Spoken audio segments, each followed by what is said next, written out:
Hey there, Chief. Dennis Farina here, and welcome to JSYK with the Dennis Farina. Just so you know, I'll be talking for most of this. I don't think so. This is the Cage Man.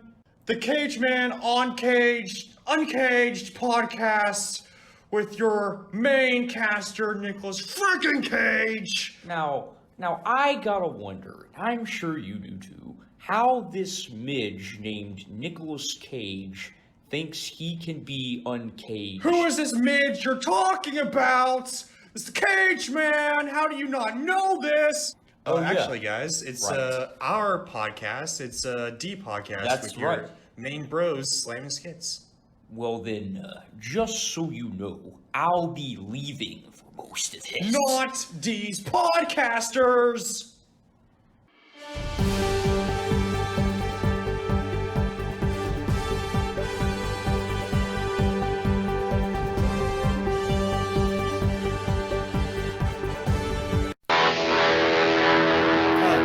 What's going on, guys? Slammin' Skits back again for another episode of D Podcast. Yeah, Isn't that what's going right?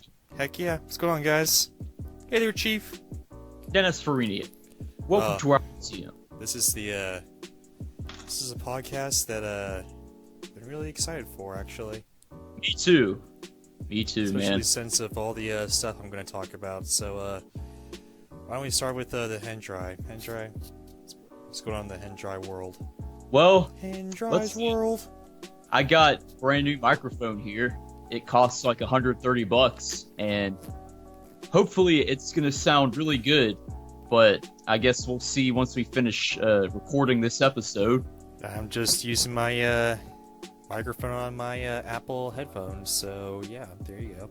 It's got pretty good quality. I mean, yeah, it should. After spending like $1,500 on a phone, might as well get some good earbuds. Holy crap! Real. Got those AirPods. Speaking, not AirPods, it's earbuds. Like my Oh. computer can't hook up to AirPods because I don't have a Mac. Oh, okay. Yeah. Gotcha. Those cost like $3,500, And two brand, yeah, I think, I ain't their way. ain't about max having to spend like close to $1 million just for a home computer. Speaking of which, the new iPhone 11 made a thing. First of all, I wonder why they didn't call any of their phones Apple 9. Like, what the heck? The iPhone 9? Yeah, the iPhone 9. What the heck? What's up with this? I don't know. That's kind of weird, isn't it? It is. Like, what the heck? It's like Huh. they totally like they had the iPhone 8 and the iPhone 8 Plus or whatever, and then they had the iPhone 10, the iPhone 10R, and the iPhone whatever other 10 thing there was, and then all of a sudden they're going for the iPhone 11, and you're like, what? The Huh. heck? What's going on? Why? I don't know. Oh my That's gosh. that's messed up, isn't it? It is. So, Yeah. Of course, you're all about the Google Android Ooh, phones. Google! Ah, Yes. Google phones. My gosh. Android, man. Android or Google Pixel, whatever. I don't know about Pixel. That maybe isn't so good. Actually, it was kind of funny that Google Pixel, like, I guess, quote unquote, allowed some people to, like, pirate their like news, I guess, and they kind of released the new Google Pixel like while iPhone was doing their little keynotes or whatever. Oh, really? Wow. Son, I can hear the guitar. I hear it too. And it sounds beautiful. You know what also sounds beautiful? The voice that's coming Oh, out. guess what? No more guitar. No more guitar. Can't hear it now. No, good. Anyway. But that's a cool feature of my new mic. I can play a guitar through it while speaking in it. Oh wow, that's just so boneless. It And- Yeah. makes me cringe. Mhm. Anywho, what's exciting is the fact that the iPhone 11, it's got like the biggest feature, like the only feature that's different from like the iPhone 8. Yeah. Is the fact that it's got two like real cameras now on the iPhone. Like on the back. Like I got the iPhone 10, right? And Right. there's like two cameras in it, but it's like connected by one like lens, I guess. This one has like two lenses. It's like two like not connected cameras like connected with each other, so it's got like this all new like specs and stuff. Also, what I'm kind of excited for actually, especially if you're a photojournalist major in college or just like a camera enthusiast in general, I guess. There's this iPhone 11 Pro that has 3 cameras. That is correct. Yeah, attached You're to each right. other. Now, like, you only get like a cool spec, but you can also get like depth to it, which I gotta say, that's actually a pretty decent feature. I gotta say, that's really, really good. It is. I agree. That is pretty neat. The worst part about it, though, is that it costs $1,500. D beep is that, What the hell is this? I mean, man? Max, okay? Max More like costs craps. $1,500, not phones. That's the base model Mac, maybe. Yes, the base model Mac costs like $1,500. Yeah, What the heck? And it goes even higher. it does. It really does, Why- doesn't it? I wonder why schools even bother with this. I mean, Macs aren't even that great, honestly. I mean, they have good hardware, and they get, the exclusive software. They're good if you're gonna do like creative, like music production, video production stuff for a career. But yeah, but you can do the same thing with PC. PC is where it's at because it's cheaper, and you actually Yeah. get the same stuff for like half the cost of a Mac. well, I would say the software for the graphic design and editing stuff is probably better quality at the professional end. However, if you're not doing that, I don't see a reason to get one PC all the way.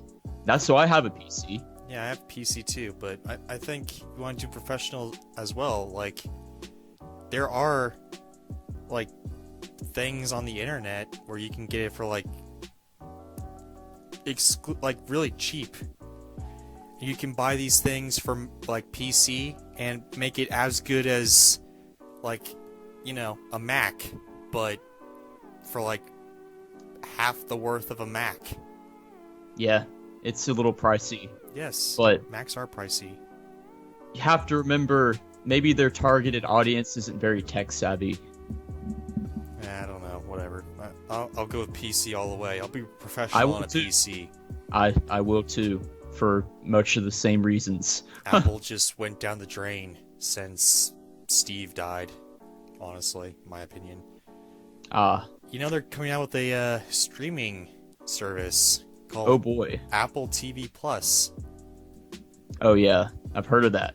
Yeah, and they don't have any like prior like contents to stream. All they have is like brand new shows, and it's not really quite. It's kind of interesting if you're like a movie buff and a TV buff, but it's really, if you're not, it's kind of boring. Almost. There's like a talk show series with Reese Witherspoon and Oprah. Oh wow. And there's like Steven Spielberg is making a show on there, and like Aquaman, the guy who played Aquaman's doing a show on there. It's Oh boy. of course none of this is coming out like during the launch, so I don't know what the point of it is. Yeah, they're gonna be good shows, but when are they gonna be on the thing? Huh. Exactly. I think there's only gonna be like two shows at Yeah. the launch, Yeah. and the Hendry's just like, duh, I don't know anything about these. Well, I'm agreeing with what you're saying. Duh. Ah, well, alright then. Exactly. Anything you want to talk about before I dive into something that is on my mind? Well, the only other thing going on for my life is I purchased an antique telephone from a store I not too saw far that. from me. It's from the You 1950s. got a rotary phone. Yes, it's an ancient rotary dial phone from the 1950s. Actually, if you want to get technical, it's funny. So, the phone companies used to lease you the telephone, and you didn't actually buy it. So Yeah, that's super weird. That's super weird, but it is, continue. and you get it from them, but you didn't technically own the phone. So Yeah, you eventually- rented out phones. I guess, But- kind of, yeah. What the heck is? I don't know. Gosh, it's like It gets better.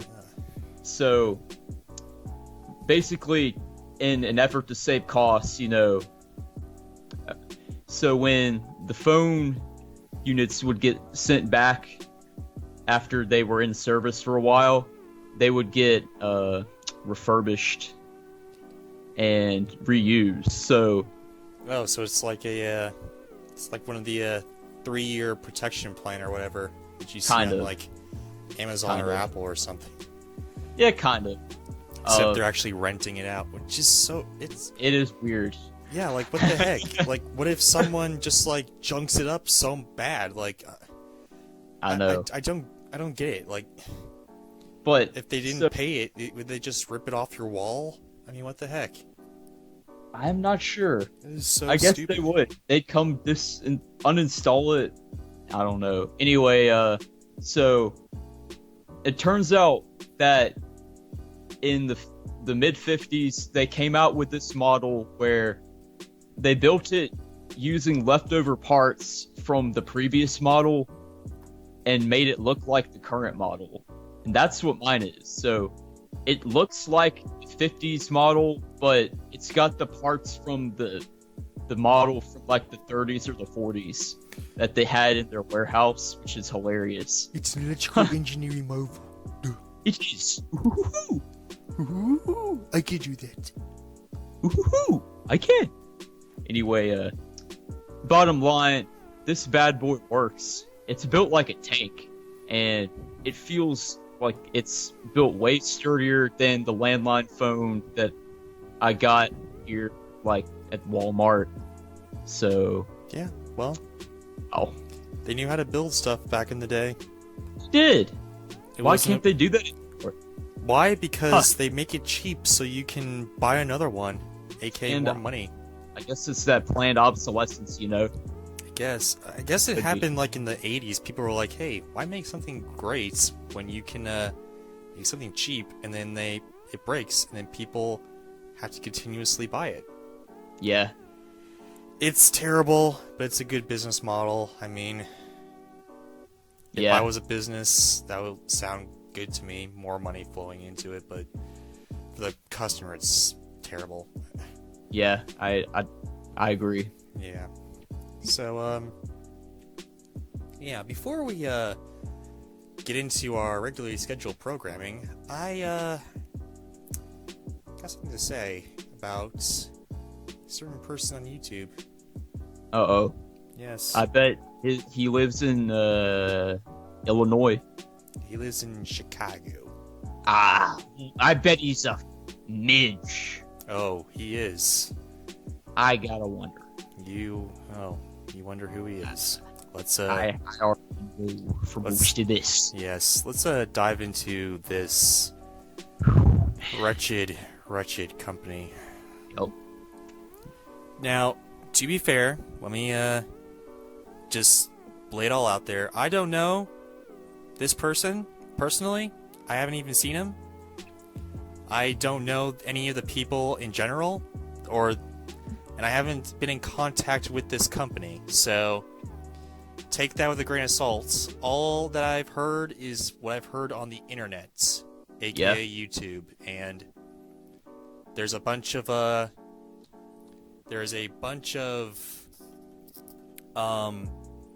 different sides to this story. So take this opinion with a grain of salt. Yes. I Just one grain. Yes, I suggest going online and researching this for yourself. And now we shall begin. Go for it. Doug Walker, aka the Nostalgia Critic. Oh boy. He's getting a lot of flack on the web. The nostalgia critic himself! Yeah. God! Yeah. I mean, you're not wrong. Okay, so I have watched the Nostalgia Critic for a while, and Yeah. although I've kind of grown a little bit, matured a little bit, and even though I don't think a lot of his stuff is quite funny anymore, like I still get a laugh out of him sometimes, like especially in the early stuff. The early stuff is kind of where it's at. Yeah. However, apparently there's been some business practices that he and his parent company, Channel Awesome, Yeah. hasn't been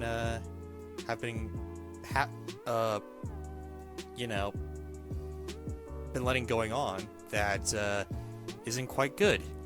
Before wow. that, let me just say who he is. I guess Doug Walker is the Nostalgia Critic. He back in the day, he used to talk about nostalgic movies like I don't know, the Secret of Nim, Neverending Story, what else? The Good Son, and Son. Teenage Mutant, The Good Son, which by the way is a horror movie by Macaulay Culkin. Macaulay Culkin plays this really creepy kid who kills people. It's Oh, wait, we saw that in Walmart somewhere, didn't we? probably I did. remember we did, and we laughed. It was hilarious. It's hilarious. It's a hilariously bad movie. Anyway, so he talks about a lot of stuff like Roger and Ebert, who are technically nostalgic, so a bunch of other stuff. Yeah. And one of his friends, who apparently still works with him, collaborates with him sometimes, is AVGN, aka the Angry Video Game Nerd, who, by the way, is like part of another company, or used to be part of another company, I guess. And Cinemassacre. Cinemassacre. Yep. And I think that's not the parent company, but that's his company. It's his company that's owned by, I guess, another company or whatever. Anyway, Cinemassacre is his channel. The overall company is something else. I can't remember what it is. But anyway, it's the AVGN is like their flagship show, I guess, and Nostalgia Critic is Channel Awesome's flagship show. Yeah. And the Nostalgia Critic's channel was that guy with the glasses. Right. And then their parent company was Channel Awesome, but then something happened earlier down the road, in 2012, and now Channel Awesome is the YouTube channel and the parent company, which is weird, but whatever. Anyway, so they've been together. They've had some fights online and all that. Not real fights. They're kind of playing it off, kind of like wrestling, almost like Batman versus Superman and all that. Oh, okay.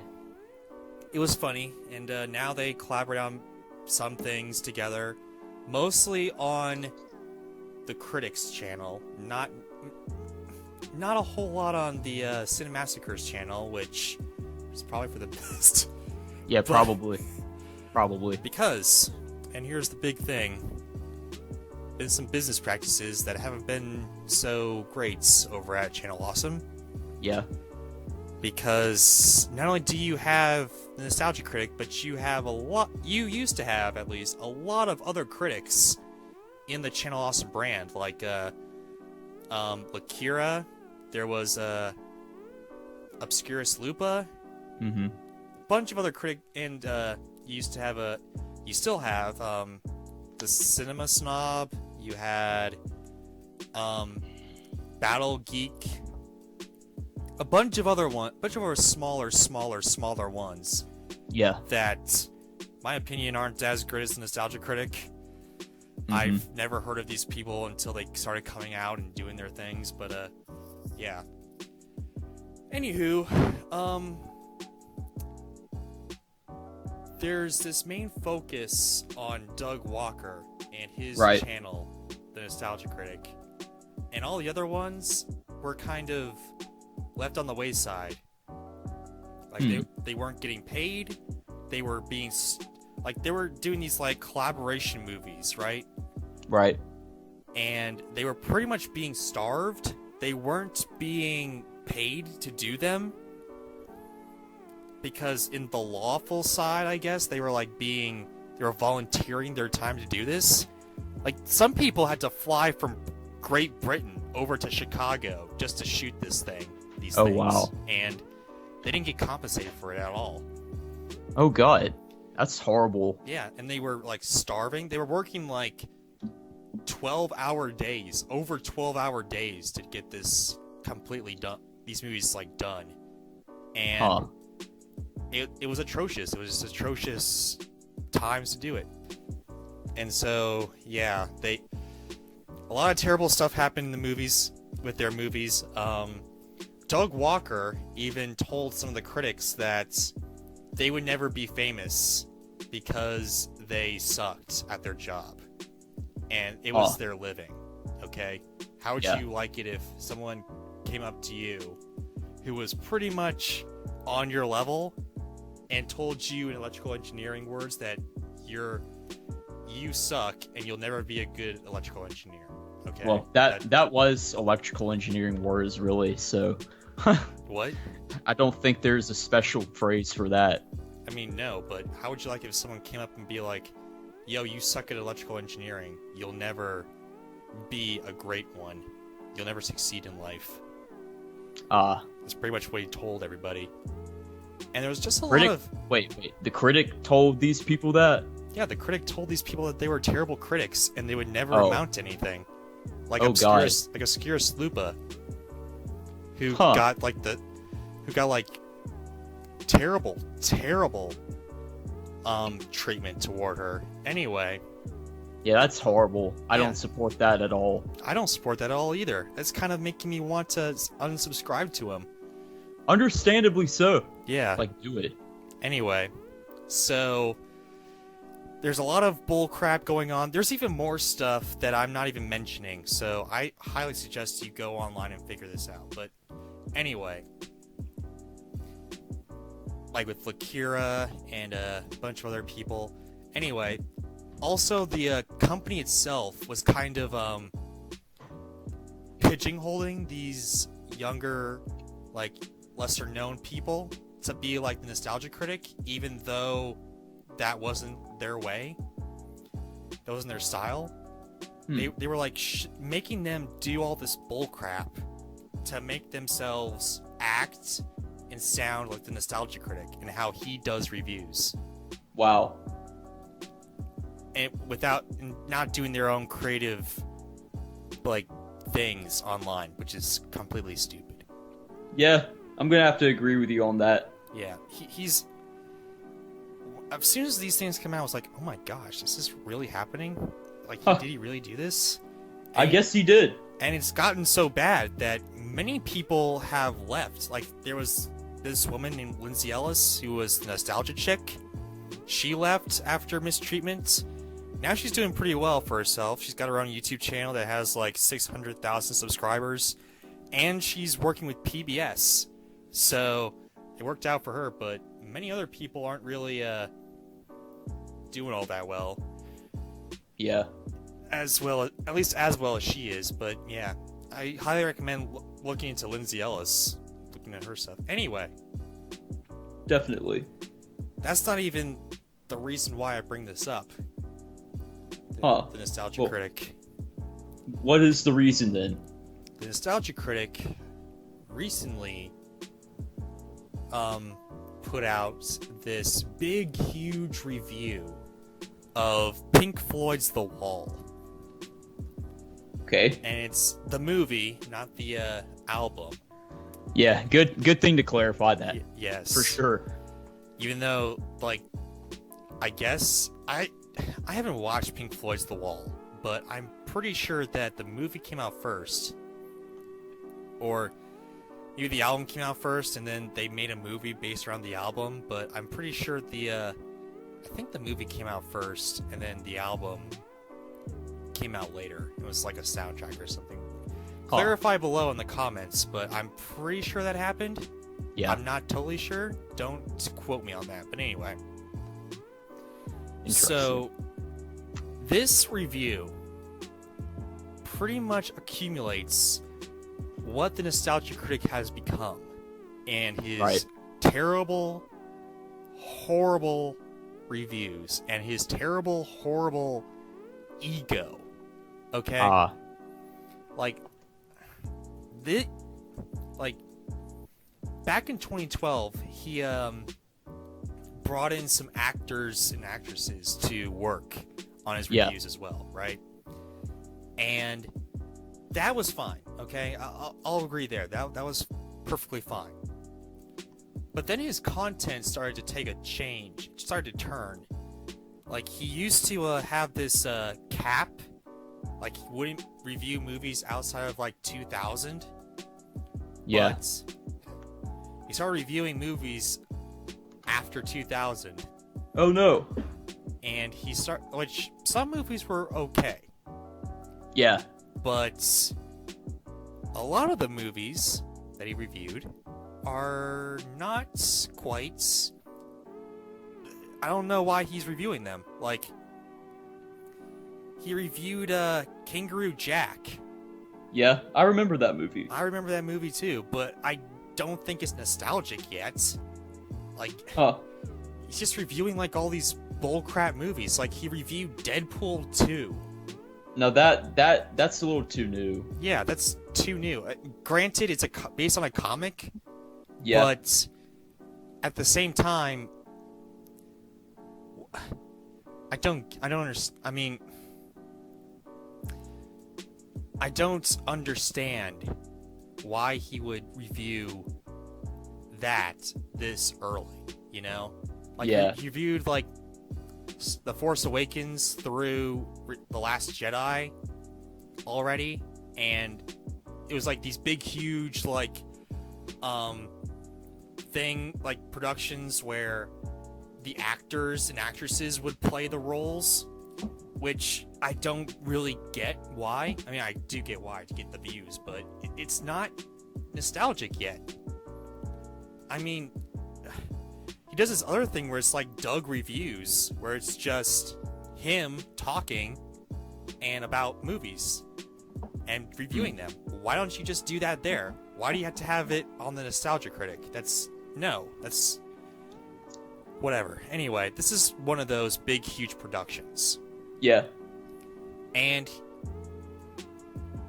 he doesn't review the movie. He just, like, most of the time he just doesn't review the movie. It's just like parodying the Pink Floyd's The Wall, the movie. And it's not... No, there's no purpose to the movie. Yeah. There's no purpose. No, not the movie. My apologies. There's no review. There's no purpose to the review. Oh, okay. I was getting confused. Yeah, there's no Okay. purpose to the review. It's just like it's just the Nostalgia Critic talking about his points of view. Like, he's talking about really? how Twitter sucks. He talks about how social media is terrible, how all the comments and things are terrible. Oh, And wow. then there's like these, it's terribly edited, it's like terribly lit, like all the ideas are mostly stupid. There's like this one point that's like, he has like these Nazi propaganda stuff, and he has like this like lines drawn on his face, and the lines are smeared. Like, if you draw a marker on yourself and like wipe it off, there's smears, right? He would smear it, and he left it in. I'm like, what the hell is this? Huh. Oh my gosh! And he doesn't review it. He even got one of the main singers from, the band Pink Floyd, I guess, if it's the name, right? Yeah, that's the band name. Yeah, the band name. So he got one of the main singers, right, who kind of made the movie almost. And he doesn't do anything. He just sits in a chair watching the critic on the TV, and that's it. He doesn't do anything. And he also has his son acting out his younger version of him, and he barely does anything either. It's so bizarre. And then at the very end, he actually reviews the movie, like in 2 sentences. He thought it was contrived and all that, but he overall was a pretty good movie. What? After all the criticism, overall, this is a pretty good movie. Yes. Like, there was 40 minutes of content, and he summed up the entire review. The actual reviewing part was like 2 sentences. And that's it. Wow. Oh my gosh. And that singer didn't even sing a song from Pink Floyd, right? He only sung SpongeBob SquarePants theme song. As it SpongeBob SquarePants. I see that you sounded like a robot there for a second. Let me turn the gain down. Oh my gosh. It's a good quality mic. No? Yeah, except when you blow it out, don't ruin your things. Huh. Oh boy.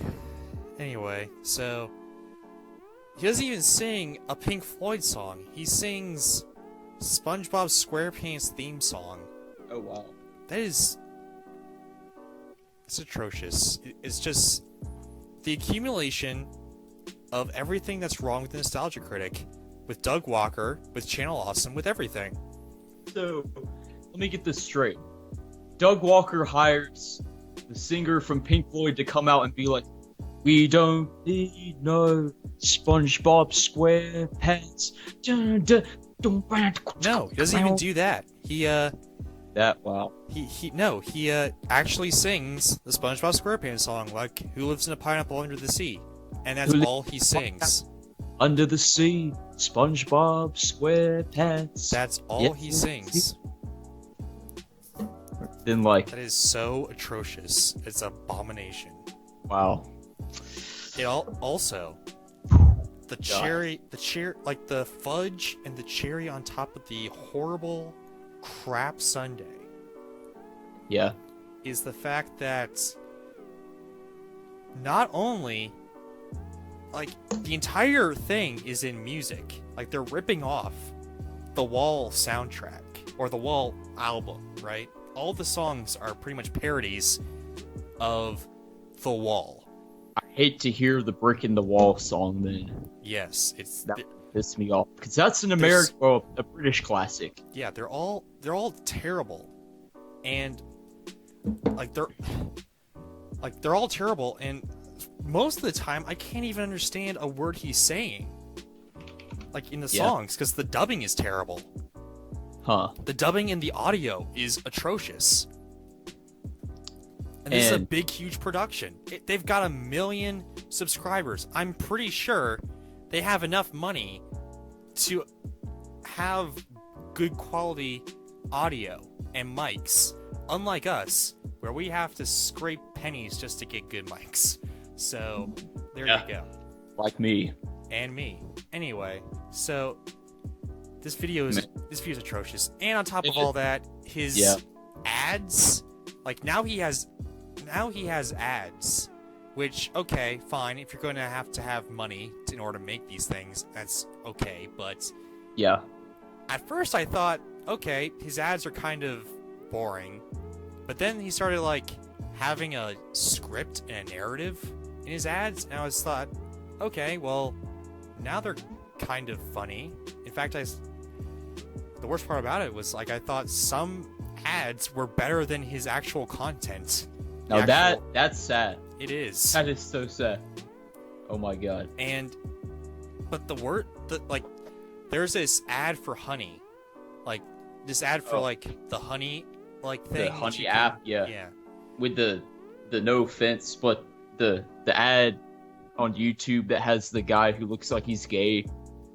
Like, then I found honey. Yeah, that guy. Oh, Okay. yeah. Okay. Anyway. Take my word for it. Yeah, I guess. Like, honey is all over the web, so, and all over YouTube, and there's a lot of people who are, like, sponsored by them, and actually, it's a pretty good, like, thing. I actually have it, but Oh, anyway, okay. this ad is just from the rest of the. I guess it's because it was in a bad mood. I guess maybe that's fueling it because of the stupid review, but Could have been. it was just so bad. I skipped it because after that I watched it and it was like so annoying. It was so annoying. Was it? At least I could understand what he was saying, but Yeah. holy crap, it was. And the penultimate thing that he did Yeah. with this review, Right. he made an actual album of this thing, and he expects people to go out and buy this thing. To buy this parody album of Pink Floyd's The Wall. Yes, with other Oh, wow. tracks that are not included in the review. Oh. And it is just atrocious. Like, I mean, I'd love to hear his take on, another brick in the wall just for fun, but maybe, but I don't want to buy this thing. This thing is like, terrible. if it's like a YouTube music video parody, sure, it's all in good fun, but I don't know if it's worth spending money on. No, it's not. And the worst part about it is that there's this guy named Rob Scallion who wrote all the songs, and I like this guy. This guy seems pretty good. He made a guitar out of a Nintendo Entertainment System, and That's pretty cool. Yeah, it's pretty funny. Anyway, he seems like a good guy. Why he Yeah. has to go through this muck of Nostalgia Critic and make terribly written and terribly produced songs for this review? I don't know what happened. I'm Probably pretty sure Doug for the edited money. this. Oh, more than likely.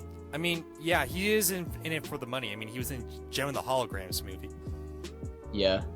He was in the Gem and the Holograms movie, which Uh-huh. was abysmal, but I mean, he did get paid for it, so whatever. But anyway, Yeah. I think this review is just utterly atrocious. It yes. after that, and the funny thing about it is that it has more down likes than it does likes, which is good because at least most people. Yeah, that is good. I may go down like it just because, and I'll end my thoughts on this whole topic with this, okay? I didn't get this on purpose, but I ended up getting the same type of guitar that the Pink Floyd guitarist has. Black on black Fender Stratocaster, and learning that was his guitar after I bought it kind of made it even more special to me and makes me appreciate it more. But man, this guy's dissing Pink Floyd in a way Yes. with their lead singer present for the dissing, and that is some serious BS. Oh my god. Yeah. Man. I mean, with that, and the fact that he did all this bull crap Yeah. to these good, hardworking people that Yeah. just want their content to be heard, and they want Right. to, make it big in YouTube like everyone else. Totally. I mean, I totally get that. Yeah, to be a total ass Yeah. to them is just utterly atrocious. I have lost so much respect for Me this too. guy. Me too. I mean, I like. At least James Rolfe is nice. I mean, holy crap. If he did some bad stuff behind the scenes, I would be utterly surprised. If the ABGN went like that, I would be really upset with him because I like his content a lot. I like his content now too, especially since he's gone into more movie stuff. Like he has his rental Yeah. reviews. Yeah. Which, by the way, is just him and his friends talking. And that is better than the Nostalgia Critics reviews that That's cost sad. so much money. That's sad. Oh my gosh. Then when the nerd Oh. gets in his nerd mode and really gets out his pro quality gear, and Yes.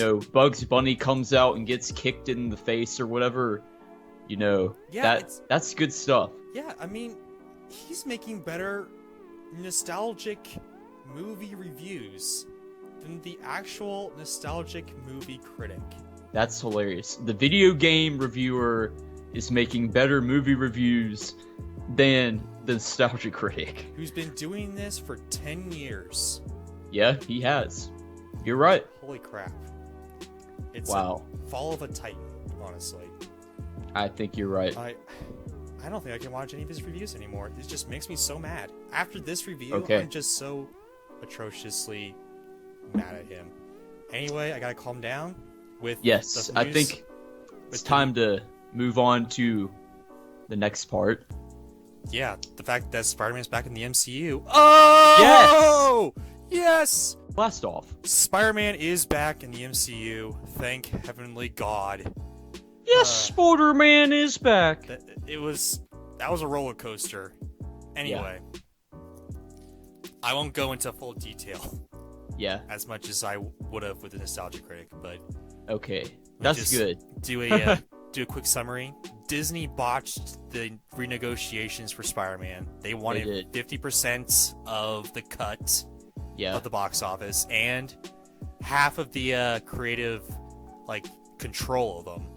hmm To which Sony was like, hell no, and good reason, because yeah, that if they did say yes, then CEOs would get fired. So probably. Disney botched that renegotiations, and Spider-Man was out of the MCU for a while. But Yeah. Sony and Disney came back, finally, renegotiated a new thing where we get one more Tom Holland Spider-Man film Yeah, and one more appearance of Spider-Man in an MCU movie. After Right. that, I'm pretty sure it's going to be it. This is it of the MCU Spider-Man. Which, honestly, if Spider-Man's going to be out of the MCU, I'm glad they're going to go out with an actual ending instead of Yeah. teasing us with J. Jonah Jameson back, J.K. Simmons. oh yeah, I remember Back that. as That J. was Jonah funny. Jameson. I was like, oh my gosh, yes. I remember that in Homecoming. That was No, really Far funny. From No, Home. no. Yeah. My bad. Far Yes. from home. How dare Sorry. you? How Sorry, folks. How dare you? Oh my gosh. Anyway, so after teasing him coming back, and after outing Spider-Man's secret identity out to the public, Yeah. they weren't going to do anything with that. What the hell? But now they got him back for 2 more movies. Amen. After this is probably going to be it, but All I'm right. glad it's going to go out with an actual ending and not, oh, he's going to fight Venom now for some reason, even though we had no prior things or no prior storyline setting up for it. Yeah. So yeah, I'm glad that this is happening. I'm glad he's going to get an Me actual too. ending. Me too. And just a side note, speaking of Venom, do you ever see that YouTube commercial for the Venom series? You know what I'm talking about? Where he's in the Chinese lady's what is it? Convenience store, yeah. You know what I'm talking about? Yeah. No, it's not a cartoon series. It's No. I said TV series. It's not a TV series either. It's Or in the no. movie. It's why does it say it's a series on the commercial then? I don't know. Was it live action? Yes, It was in the movie. that's what I thought. Did he That's say what I thought. Did he say a turd in the wind? Yeah. Yeah, that's in the movie. this headless, faceless thing, like a turd in the wind. In the wind. On second thought. Yeah. Oh, I have a parasite. Night, Mrs. Chin. Yeah.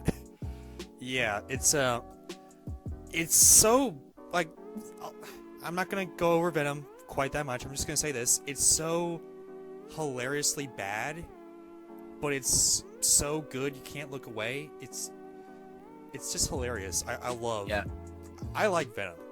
There's some It people looks like it'd be good. I don't know why it'd get hated on. I thought that was hilarious. yeah, I mean, there's some things that are like filmmaking standpoint, it's Oh. so bad, Oh, wow. but it's just so hilarious in some points. Like Venom Yeah. was making Venom like went into like Tom Hardy's girlfriend at one point, and they were like making out.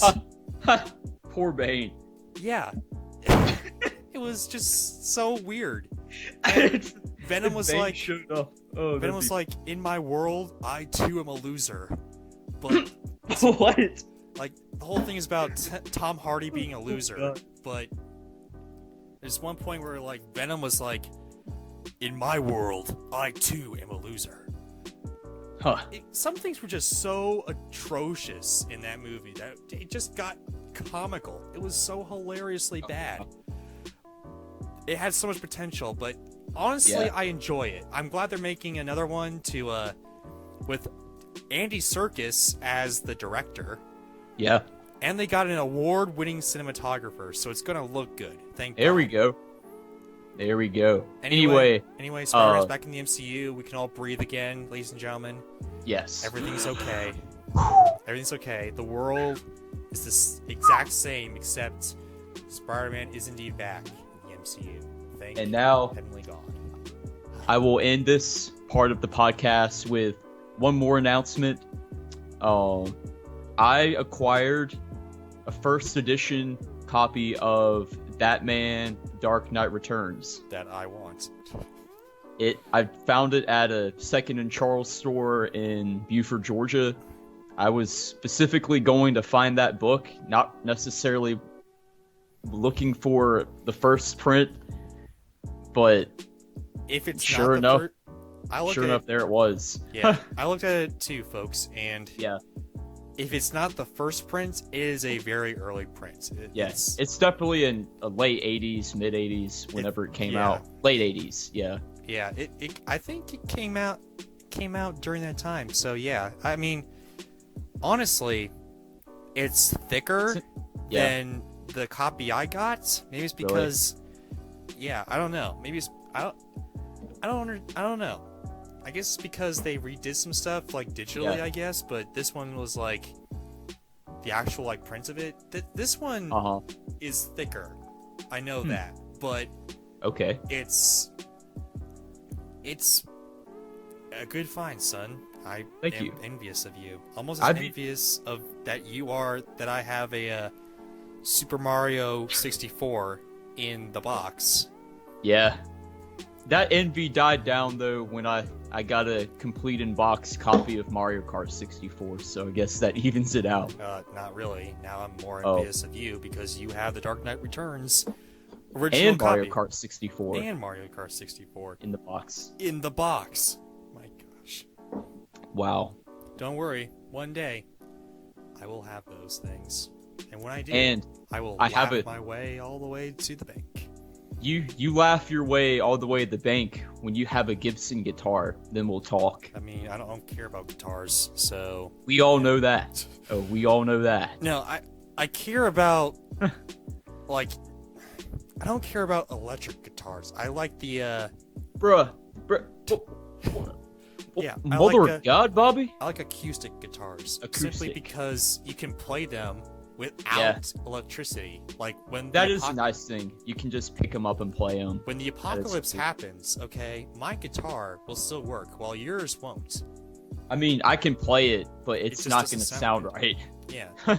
Also, mine is electric as well, so not only can I plug it in, but when the apocalypse happens and electricity is wiped out throughout the world, will still be able to play mine. It will just be acoustic and not electric.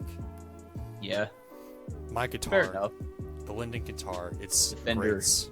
The Fender, it's a great model. A good value for the money. It's a good guitar. Yeah. I played it. Great model, good value, great guitar. I'm not gonna play it over the podcast though. Well, we all know. Yeah, we all know. As a matter of fact, I think you played it in a different episode. I probably did. I don't even remember. I'm fairly certain we did. Yeah, it was the one we did at the beach, and you're like, "Oh, I said, hey Oh, now, the hey fir- now." Oh, Yeah. it was I think it was the first one. It might have been, yeah. It's been so long. I can't Yeah, even it's remember. been several months now. Yeah, I can't even keep a proper schedule of the podcast, guys. It's hard. apologize. It is.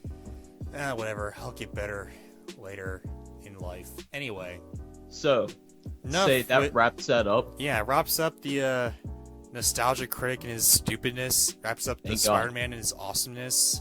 Threw And a little guitar the in rotary there. Threw a phone. little Dark Knight Returns in there. So there you go. and the rotary phone. And the rotary phone and anything Yes. else that the Hendry was talking about that I forgot about.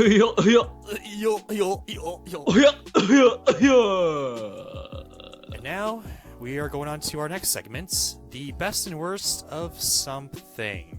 For me, it was novels. And for me, it's the best and worst AC/DC albums. Yeah, there you go. So, let's see, who is going to go first? Son, All right. you wanna go first, son? I think I will, Daddy. All right. Said Bobby. I think I started out first last time, so you get to I go, believe you did. you get to go this time. All right. So, Give us the history of AC/DC in a nutshell. okay. Unlike the rant about the critic, I'll keep this a bit more abbreviated. A 40-minute review of the Nostalgia Critic. Oh my god, that was a long one. But anyway, That is a the apology from the critic for every minute wasted on that stupid review. Anyway, continue. okay. So AC/DC is one of the most timeless, classic rock and roll bands of all time. If you haven't heard of them, then you're living under a rock. And if you have heard of them, then thankfully you're not under the rock.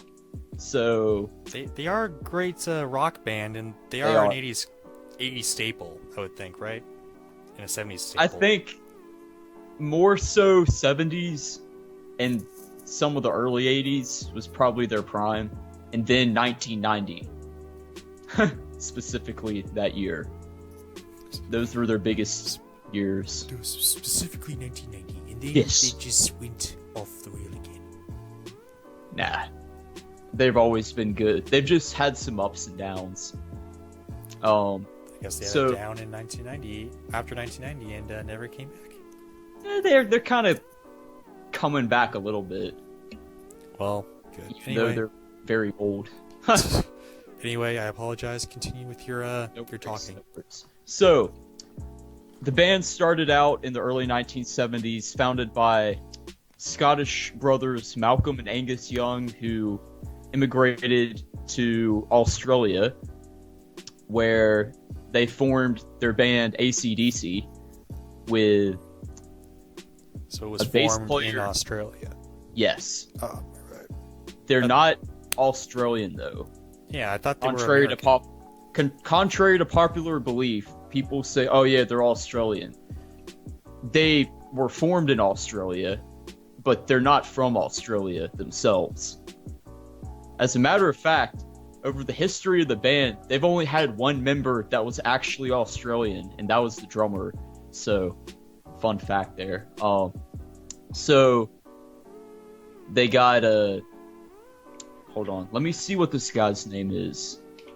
All right then, as we can hear your typing on the keyboard, I'm gonna say AC/DC. I'm not really like huge AC/DC fan, but I am very enthralled by some of their music. Okay, I got it. There we go. His name is Larry Von Kreit. I could not remember his name. Sounds like a German. Then they had Australian. And the singer was Dave Evans, and the bass player there, he only played live, it looks like. And then Dave Evans recorded the song "Can I Sit Next to You, Girl?" That's hard to say. First song they ever did. It's pretty good. Not the best one they've ever done, but the guys, apparently he was like blowing kisses to the audience or something, and you know, Angus and Malcolm Young, the guitarists, were kind of like, no thanks. I'll pass. And so they had Colin Burgess on the drums for that song, and then Colin, Larry, and Dave, they left, and we got Rob Bailey on the bass guitar. That was the guy I was actually trying to think of. And Peter Clack on the drums for their first album, High Voltage, which features TNT. Watch me explode! Let's not get Anyway, let's not get like copyrighted. hey, just be glad I didn't get my guitar that time. Yes. So, the singer from then up until his tragic death in 1980 was the almighty Bon Scott. Also a Scottish immigrant in Australia, but not from the same family. So, imagine that.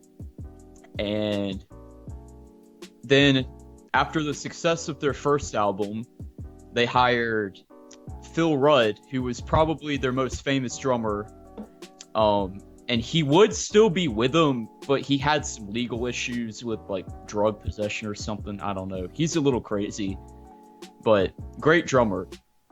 And, you know, starting from the TNT album, which was only in Australia, and just so we're clear, High Voltage didn't include TNT originally. When it was first released in the US, the TNT song was on the High Voltage album. So Phil Rudd performed on that song only, I guess. So kind of complicated. Anyway, then with Phil Rudd on the drums, Bon Scott singing, they had Mark Evans on the bass from 75 to 77, which includes the Let There Be Rock album. And that's a decent album. Not bad at all. Not my favorite, but not the worst. Then that would also include Dirty Deeds Done Dirt Cheap. Another good one. So, get to 77. We have the bass player Cliff Williams, who is their current bassist. And he is, you know, although his role is really subtle and AC/DC isn't really a bass guitar heavy band, you know, he's good at what he does. If he wasn't in there, it wouldn't be the same. Let's put it that way. So he starred in 77 on the Powerage album, which we will come back to later in this episode. And he's just all the way up to today.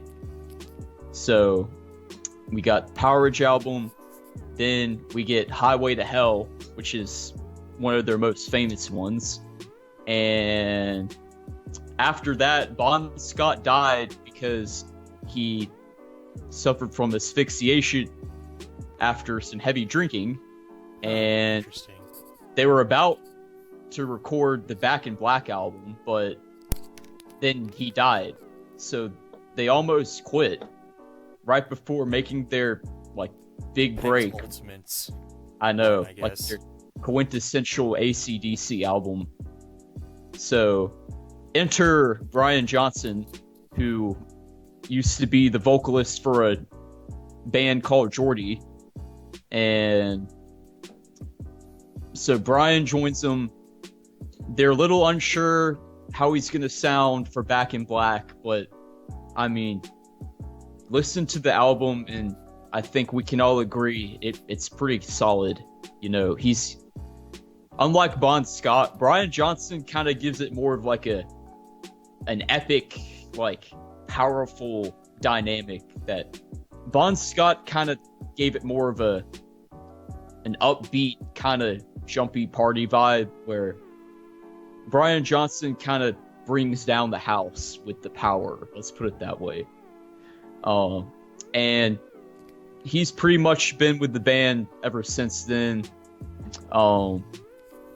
He did suffer some sort of hearing problem, which was not actually related to his AC/DC career, but from car racing, which is another thing I like, so makes the band even better. Yes. So Alright, son. we're getting close to the end. Okay. Fast forward to the mid-'80s. The drummer has to leave because of legal problems. We get so now we fast forward to the mid-'80s, and Phil Rudd gets kicked out. They replaced him with Simon Wright for a few albums. Then they replace Simon with Chris Slade, who was the drummer for Thunderstruck, and I'm sure most of you know that song by now. It's been in a lot of movies and, you know, at football games, and, you know, it's hype.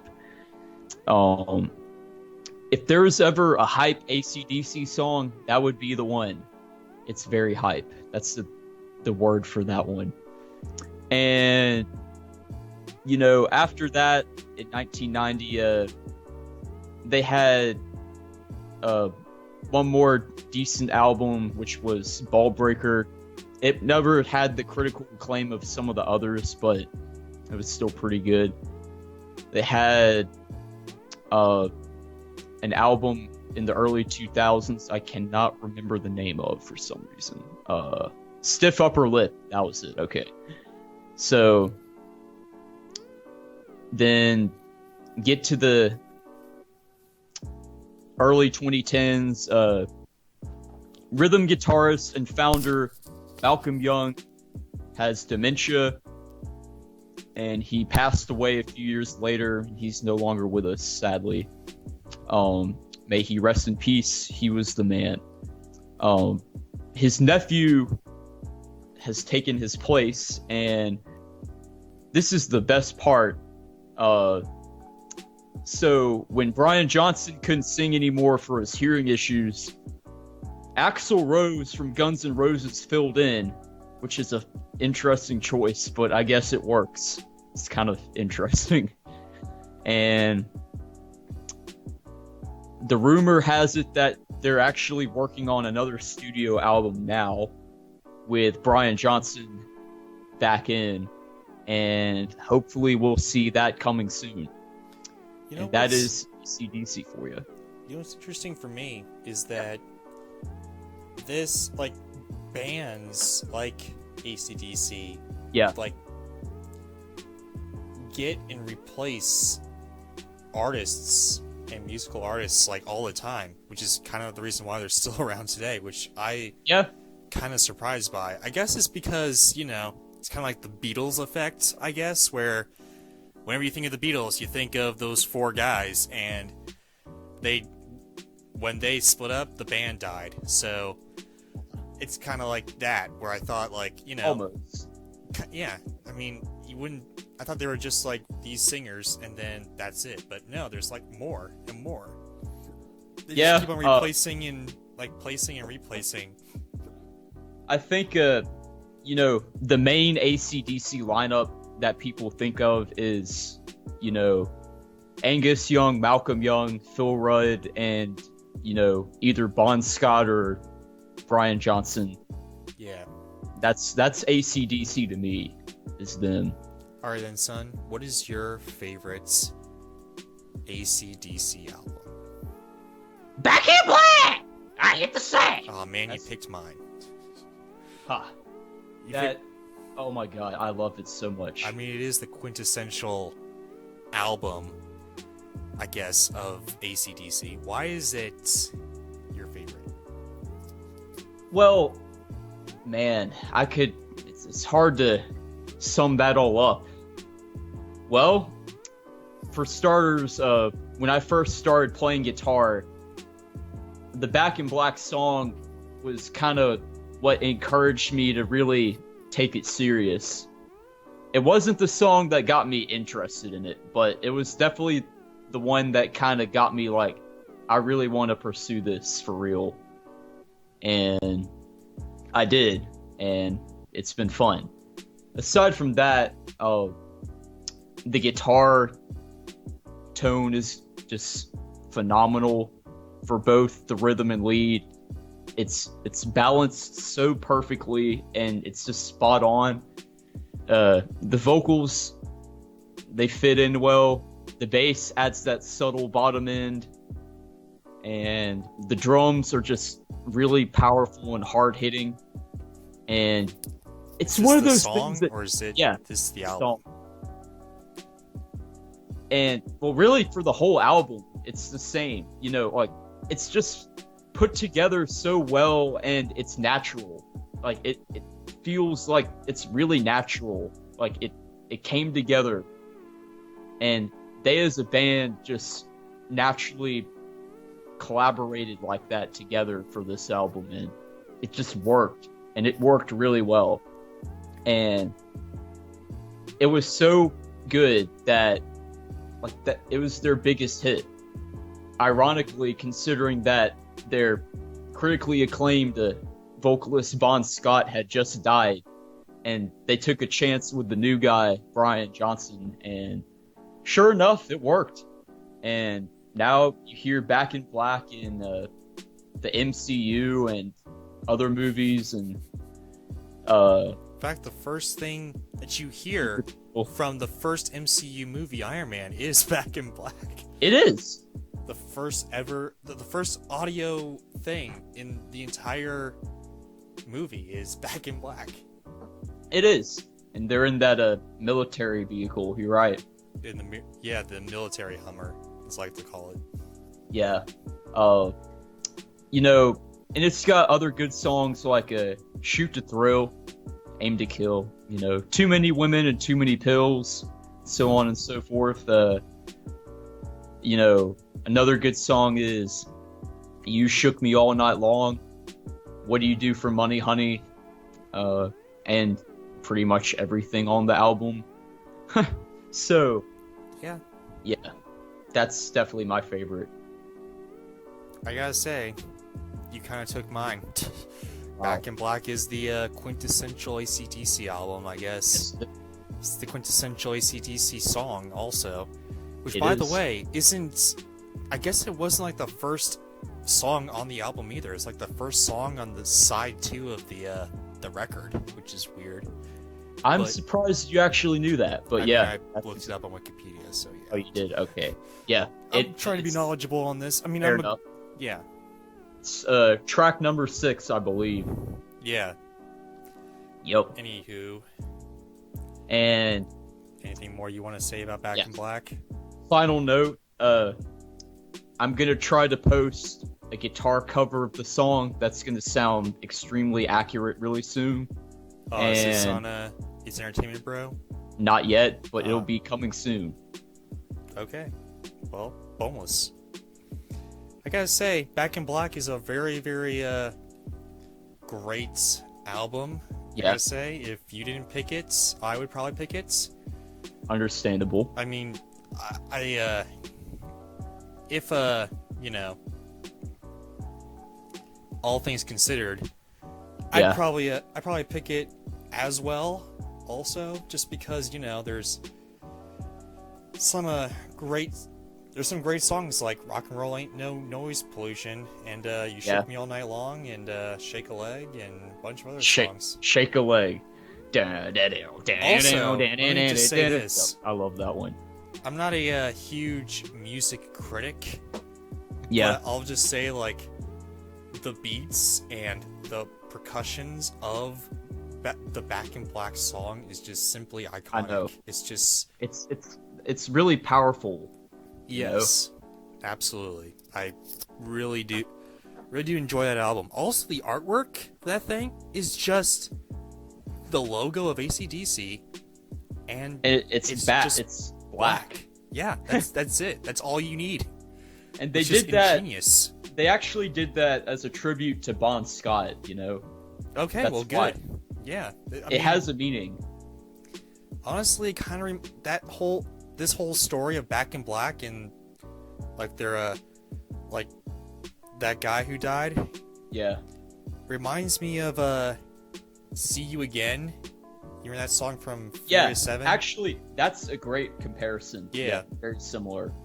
Yeah, I mean, it's not an entire album dedicated to him, but it's very well. Yeah. It's like very similar and very well done. I guess when you bring out sorrow in people, you can get some gold. Yeah. I guess, See- which I don't support, but at the same time, I mean, you do get gold out of it. So there you go.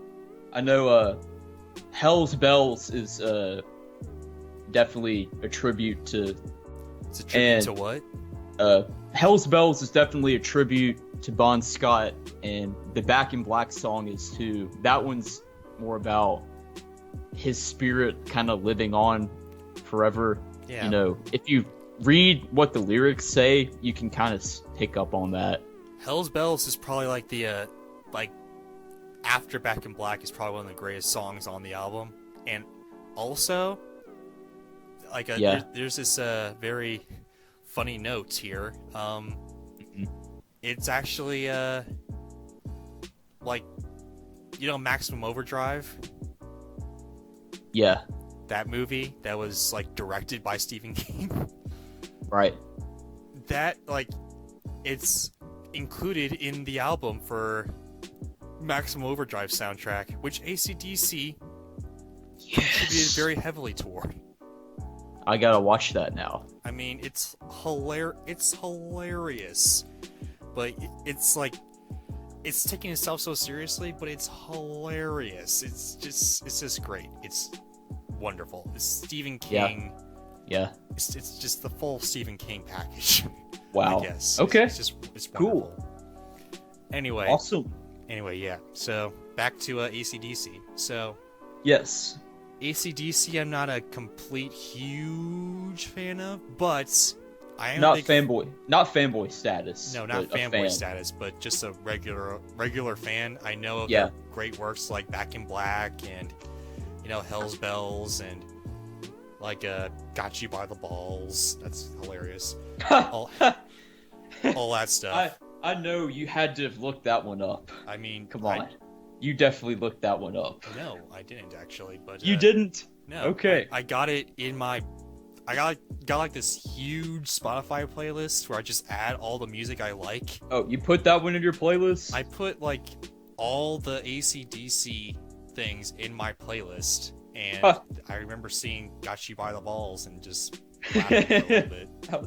She got you by the ball! Got you real good! Something like that. So my favorite album, besides Back in Black, which I will detain. It is like their best work. I think they're either close to or equal to Back in Black Yeah. is the album from 1990, and that is The Razor's Edge. Ah, good choice. This is like, I guess it's, I don't know if it's underrated or not, but I think this, No, I think- it's not.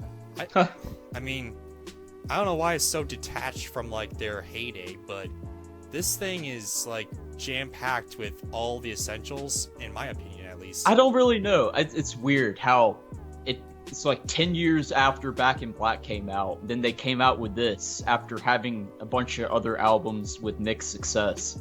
I will tell you though, the album cover is really 1990s or It is. 1989 esque. It's Yeah, Just it has what- that vibe. it's hilarious. Anyway, It does. it's got some of my favorite songs on there. My favorite song of all time, probably from AC/DC, is Back in Black. But the second one is Thunderstruck.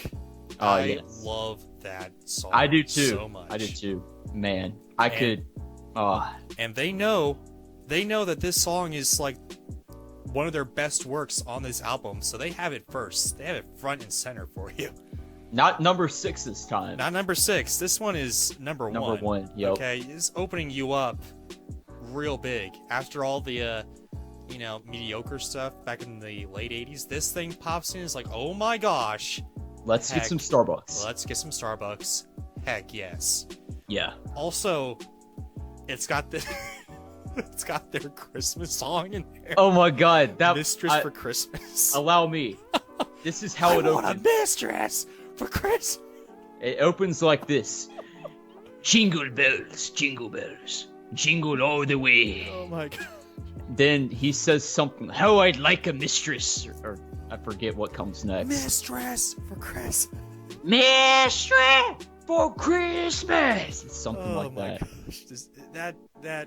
Oh my gosh. I mean, I lost it when he said jingle bells at the beginning. That it's- I almost cried. It it's was so funny. It's so funny. I mean, not only that, but the songs.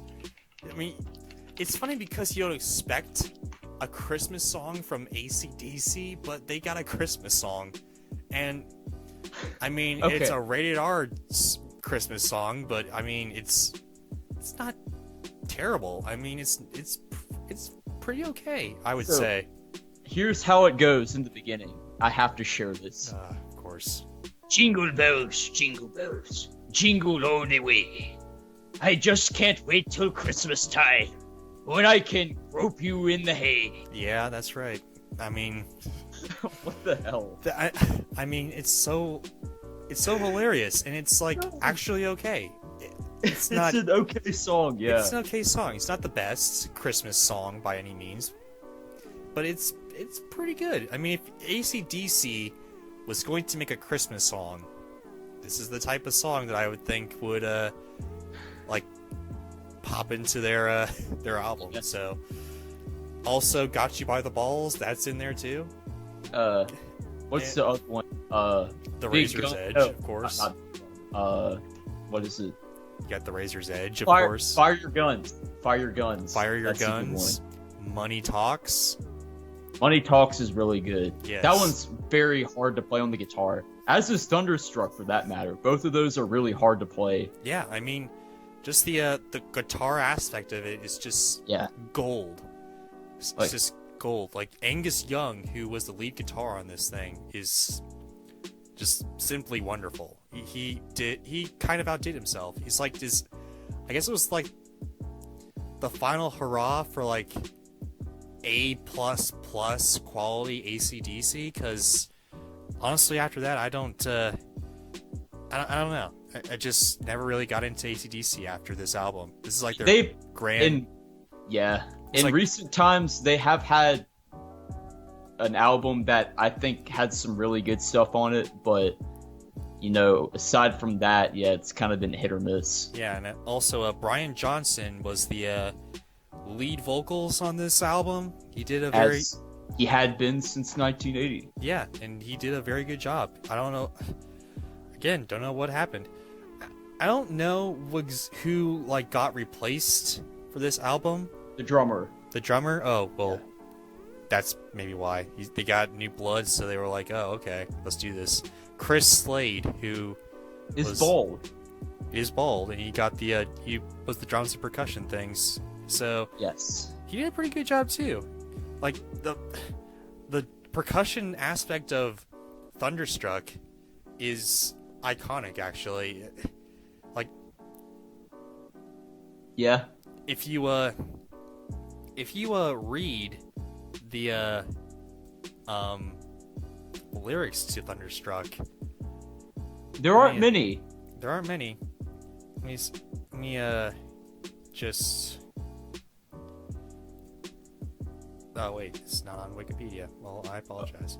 Also, I guess what's clear is like there's not a lot of lyrics, granted, but you know the lyrics themselves are just simply wonderful, and the fact that they made a song so memorable in 1990, way past their prime, but Oh yeah. like in 1990, like with little words as possible, when in the past they used a lot of vocals and a lot of lyrics at the time. Not as many as you think, but still less than in Thunderstruck. Yeah. I mean, no, less than like other works like Back in Black, I guess. Or you know. Yeah. Like they didn't use a whole lot of words, but the song beats and the song itself is just simply wonderful. And like the same is true for most of the songs on this album. Otherwise, it's just you know, Mistress for Christmas, which is hilarious. Yes, it is. Or Got You by the Balls, which is also hilarious. Got you real good. I mean, yeah. So that's my favorite album. I think, honestly, it's underrated. I think this should be in the patriarch of AC/DC albums like Back in Black. As good as Back in Black.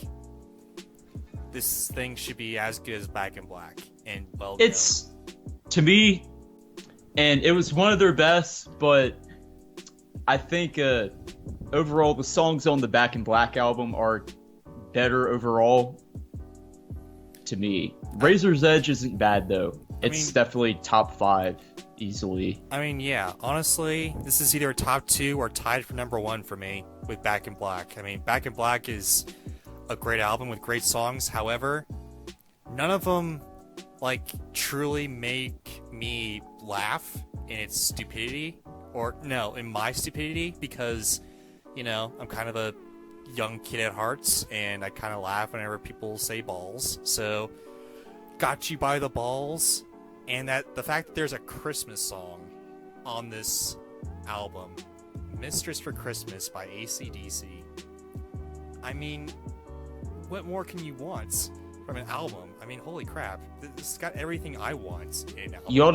You ought to listen to the song Ball Breaker. That one's pretty funny too. I mean, yeah. I mean, they've done some good stuff too. However, overall, with the technical aspect, the music score, and the lyrics to all these songs, it's my favorite. It's one of my favorites, if not my most favorites out of the whole AC/DC library. And on top of all that, the review scores are actually pretty surprising.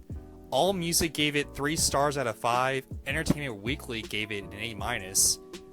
Rolling Stone gave it 2 out of 5 stars. And I'm like, that's horse trash. It is. Like, what the heck? What is up, Rolling Stone? This is a very... See, that's one of the reasons why I say this is underrated, because Rolling Stone gave it 2 out of 5 stars. Well, Stupid. I don't think that mattered, did it? No, I don't think it mattered either. I love this album, and anyway. So, that's it. Yeah, Razor's Edge is good. Yeah, that's it for my AC/DC favorites album list. Alright, cool. Now on to albums. No, on to novels. My apologies. Best and worst novels. Yes, I was still on the album train. Okay. Alright, so best and worst novels. This can go from anything from American novels to British novels to German novels, any book written from ancient Greece to today, honestly, in any part of the world. I think that includes the first ever novel or story, in my opinion, written story called The Iliad. I technically think that's a novel, so there you go. Alright. Technically, that is the first written story. It's called The Iliad. Yeah, I suppose it is. There you go. Anyway. Novels, for me, are pretty fascinating, I would say. Because novels are... like... First of all, reading is good. It's a good thing for you. It is. It allows you to use your imagination. It allows you to explore things that aren't like spelled out for you like in movies. Although I do enjoy movies more than books, but Yeah. I do enjoy a good book every once in a while. Right. And I've read quite a lot of books, and I'm going to share them with you today. In fact, I want to make so bad a review show where, like a book club, where we review books. I just need to find the right, like, tone for it. I just don't know what it is. Maybe get some more people in here who read well, so I know Yeah. you don't read Yeah. quite that I was well. gonna say No, I would not be a good candidate for that one. No, I don't know. Unfortunately. I need to find some other good friends that can read books well. I don't know. Okay. I won't pay them, so don't think I'll pay you if you want to be part of this book club. Anyway, Haha! In your face. yeah, I ain't paying for that. Anyway, So what's your favorite novel of all time, Chief? well, Chief, there's been a lot, let me tell you. I read, you know, I remember reading The Grapes of Wrath, Yeah, book by John Steinbeck. It was a long one.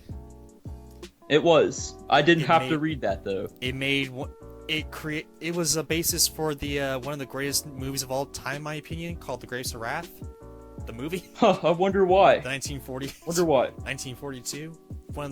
It's a fantastic movie. So Also it's fa- not. Wait. So it's not the Grapes of Wrath then. It's the Grapes of Wrath. Yeah, If it's from the 40s. yeah. Anyway. Also, continue. it's a really great book. I read it like all the way. I read like 2 chapters in like, I don't know. It's like back when I was like slow at reading. I had to read it for school. I read it in like the first 2 chapters in like the first 2 months of summer, and then like one of the days before I had to go back, I read the entire thing in one night. Oh wow. Which, I gotta say, wasn't too hard because I was fully grasped with the story. It was really Yeah. well done. This is my favorite book, though, because of the ending. The ending is really weird. It's so Oh. weird. It's like this guy who was, like, starving, Yeah. and with this kid, and, like, the main character's sister, because the main character left already, Right. like, moved on to, like, other things because he, like, Yeah. killed a guy. Yeah. And then this woman who lost her baby, like, fed the kid and the dad her breast milk. Oh. I wow. was, yeah, and then it just ends, and I'm like, what the hell was that? Oh I my mean, god. It means something. I don't remember what it means, but wow. Okay. Also, the Great Gatsby. I love this book. I know a lot of people. Who I did don't. too. Why not? That was one of the best books I read by force in high school. Yeah, I mean, it's a great book. It's a literary classic for some reason. And A good reason. yeah, the good reason. And Huh. I know a lot of people that don't like this book, probably because it has too much imagery and there's a lot of like poetic use of language and all that.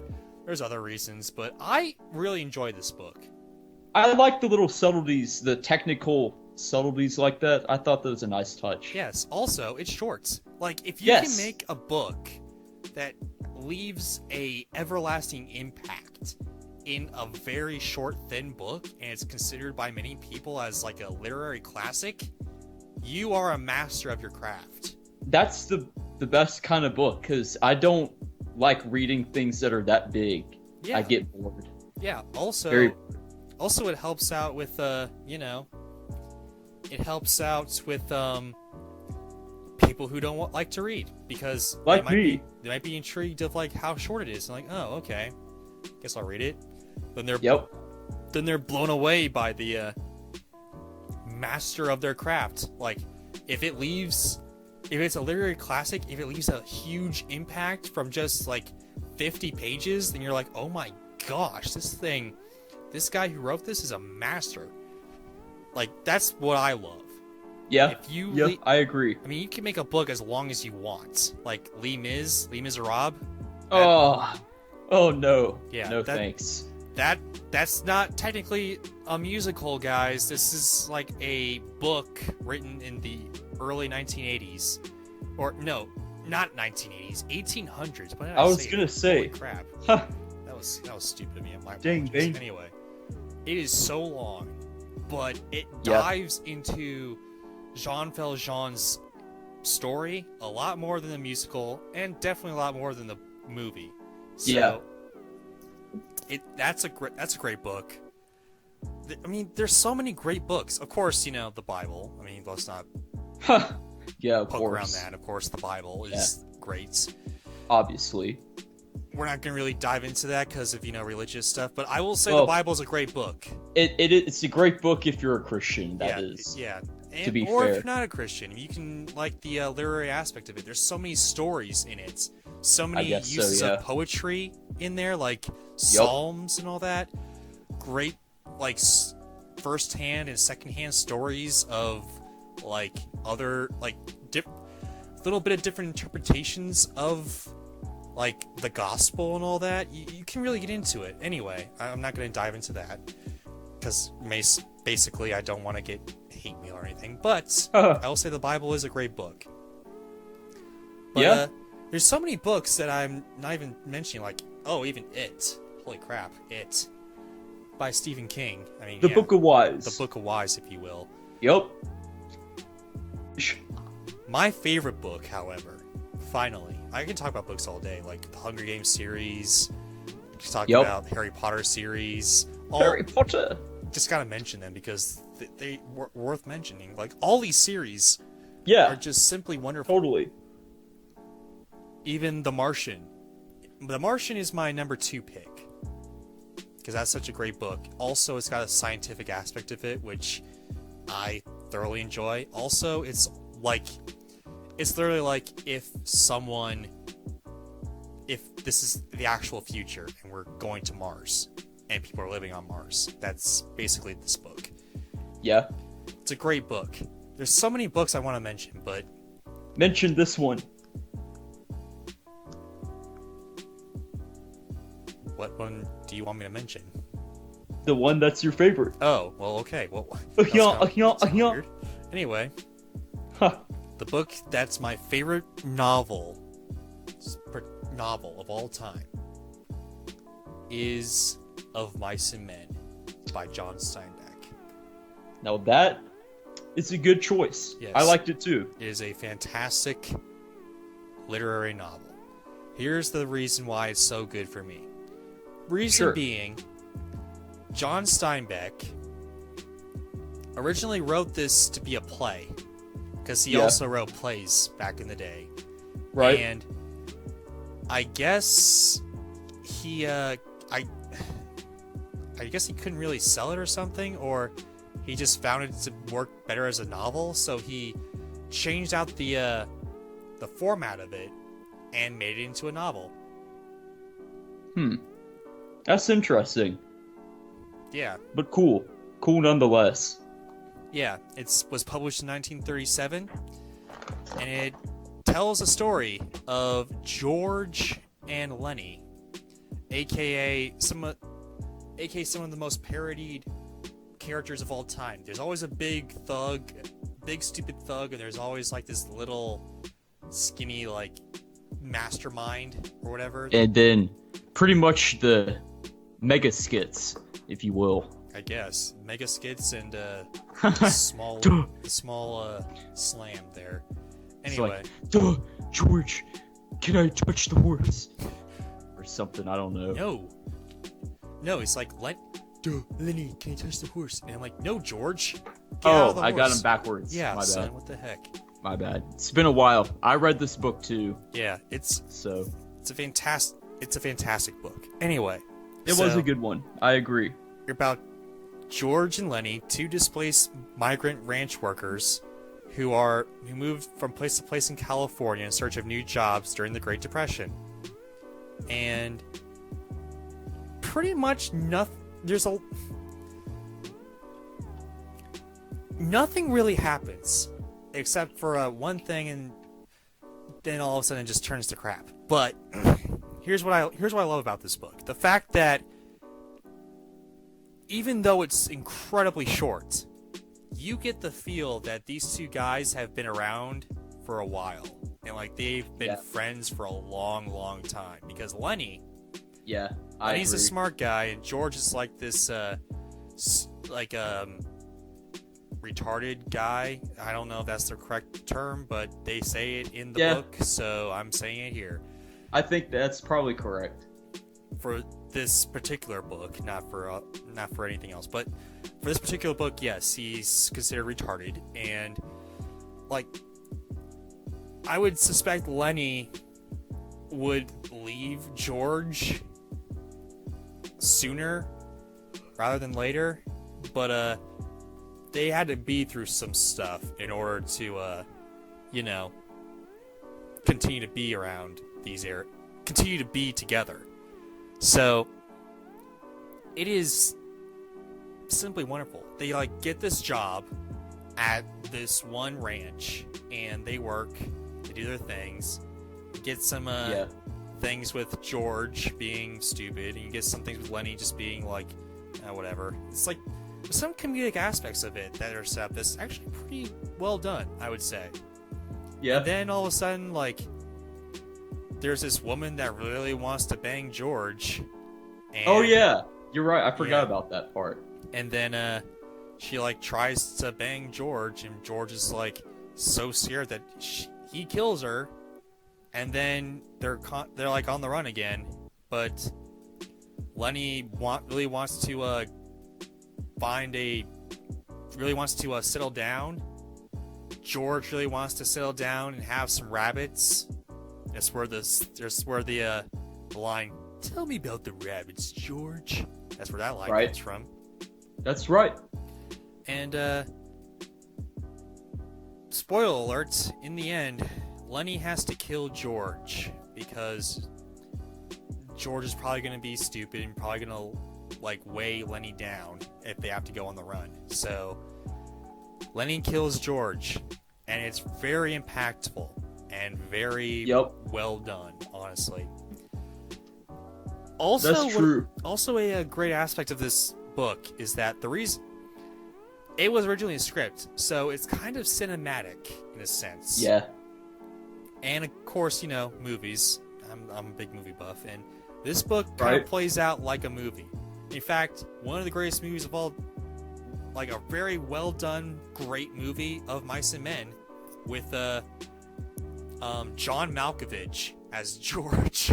Oh yeah, I remember that. Yeah, I watched some of that. It's a great movie, and it was based on this novel. Technically, on Wikipedia, they name it as a novella, but I mean, it's technically a novel, so whatever. Yeah.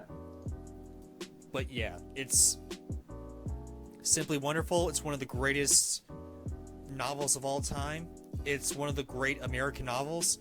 Not only that, John Steinbeck wrote the great American novel twice. He did. He wrote Of Mice and Men, and he wrote The Grapes of Wrath. They were pretty much back to back too. Like, this came out in 1937. The Grapes of Wrath came out in, like, 1939. So he wrote these things from back to back, and it's 187 pages. It's longer than I thought it was, but it's not even 200 pages. And this master of his craft did something that most novelists and writers can't do, and that is make a fantastic story with pretty much two main characters. Like, there's like 3 or 5 other side characters, but all in all, like 7 characters in the play, in this book, in 187 pages, and make it last for a long time. The impact unsurmountable. And also the fact that the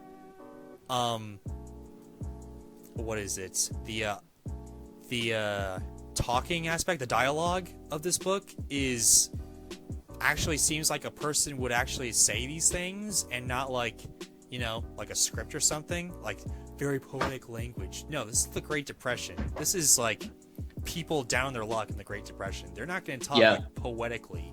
They're going to talk in slurs and like cuss up a storm, and they're going to like have accents. Like they're going to say ain't, they're going to say y'all, and they're going to say a bunch of other stuff. So all in all, Yeah. I can go on about this book, but I'm not going to. I believe it. I Yeah, believe I'm it. not going to. Huh. This book is great. I highly recommend this book. Go and get it. It'll take you like maybe, if you're a master reader, maybe 2 hours. If you're not, maybe like an afternoon or something. I don't know. But yeah, great book. All right, and now let's see. My favorite novel of all time would have to be Slaughterhouse-Five by Kurt Vonnegut. Okay. The fact that he drew boobs in the book, I guess, was kind of Well- a tipping point as well, maybe. That wasn't necessarily the deciding factor, and until you mentioned that, I totally forgot about that. So, I mean, it helps, but you know, And also, honestly, like before you begin, I gotta say, sure, you like this book, but it's really heavily sci-fi, which is kind of weird. Not really in the regular aspect of sci-fi, but it's technically a sci-fi book nonetheless, and you enjoy this. That's kind of surprising Yes. to me. so you know, that's true. I do typically not enjoy science fiction because, well, to be fair, there aren't many novel genres I enjoy. I don't really enjoy reading long books. I don't have that much of an attention span. But if I had to read a novel, I would prefer something sci-fi over anything else. That'd probably be the best. Oh wow. Either that or historical fiction based on the late 20th century to early 21st century. It'd have to be something like that. So, you know, for me though, I guess you could say this is a very ADHD friendly book. Oh yes. It's, you know, it does have a plot, and it's a decent plot, but it's kind of scattered. It's not very Yeah. linear, and it jumps all over the place. Jumps And all it's over very the place from this guy's like life, right? From birth Yeah. to him fighting the war, to him in the future, to him like experimenting with drugs and all that. And there's a part where he dies for like 10 minutes, then he gets back in time again or something. It's a weird thing. Yeah. Why don't you it's like try to explain the plot to us? Well,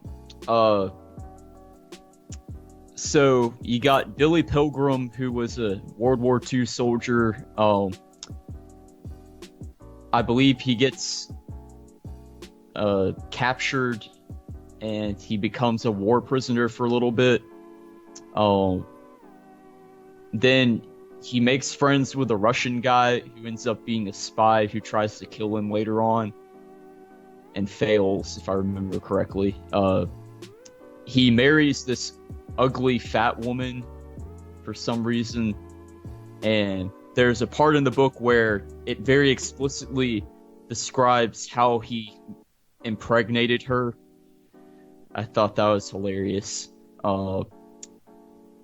I mean, it really goes into great detail about that. It's Sure funny. It does. Oh man, It's kind of weird. I mean, it is. for Kurt Vonnegut, I mean, this is an Yeah. anti-war novel. It's almost like porn, almost, but whatever. Yeah, Anyway, it's barely getting into that It's- category. It's like erotic fiction kind of thing. I guess. Yeah. Anyway, Although I don't think that was an intent. So it wasn't you the know, intent. I don't think So he like, wrote this as like an erotic novel. It was just it had that part in it, which Yeah. happened to be erotic, you know. yeah, I guess. And of course, this thing was published in 1969, so I'm pretty sure he was on some drugs while he was. Yeah, he very well could have been. Yeah, It did have a very trippy vibe to it. yeah. Oh, Good job, Kurt. yes. For me, I enjoyed it more for the humor and the comedic nature than anything, and that's probably the only reason I loved reading it and actually willingly sat down to read it without Deborah trying to force it upon me. So, Yeah, it is a dark comedy novel, which is very Yeah. good. I read it as well, and it is pretty funny, I gotta say. I think maybe the reason why it goes so in depth in that is because of the natural comedy itself. Like, what? Yeah. They're probably like, the it's heck? like, it's that got that wow factor, you know. It's like, That's what it is. what am I reading? What am I reading here? It's supposed to make you like purposefully have a facepalm moment, be like, oh my god, why? But then laugh about it. And aside from that, this is my favorite novel mainly just because it's one of the few novels that I recall, actually enjoying reading. And there's very few that I can say that about. But this was one of them, and it was probably the most entertaining. So, that is my top pick. Oh, that's it? Yeah, Oh, that's well, all I got. Alright then. Just to say here, though, this is Kurt Vonnegut's best-selling novel. And he died in 2007, which Right. I didn't think he actually lived that far into the 21st century, so okay. Yeah. He's probably disappointed from the war on terrorism, but whatever. Anyway. Yeah, That that's my pick. is a very good pick. Now Thank on to the worst of AC/DC novels. Worst or yep. AC/DC albums. Albums. Why do I keep on mixing up these two? The Book of Rock. The book of rock. Anyway, All right. let's get into the worst AC/DC album. Hendry, you want to go first? Or you want me to go first? Sure.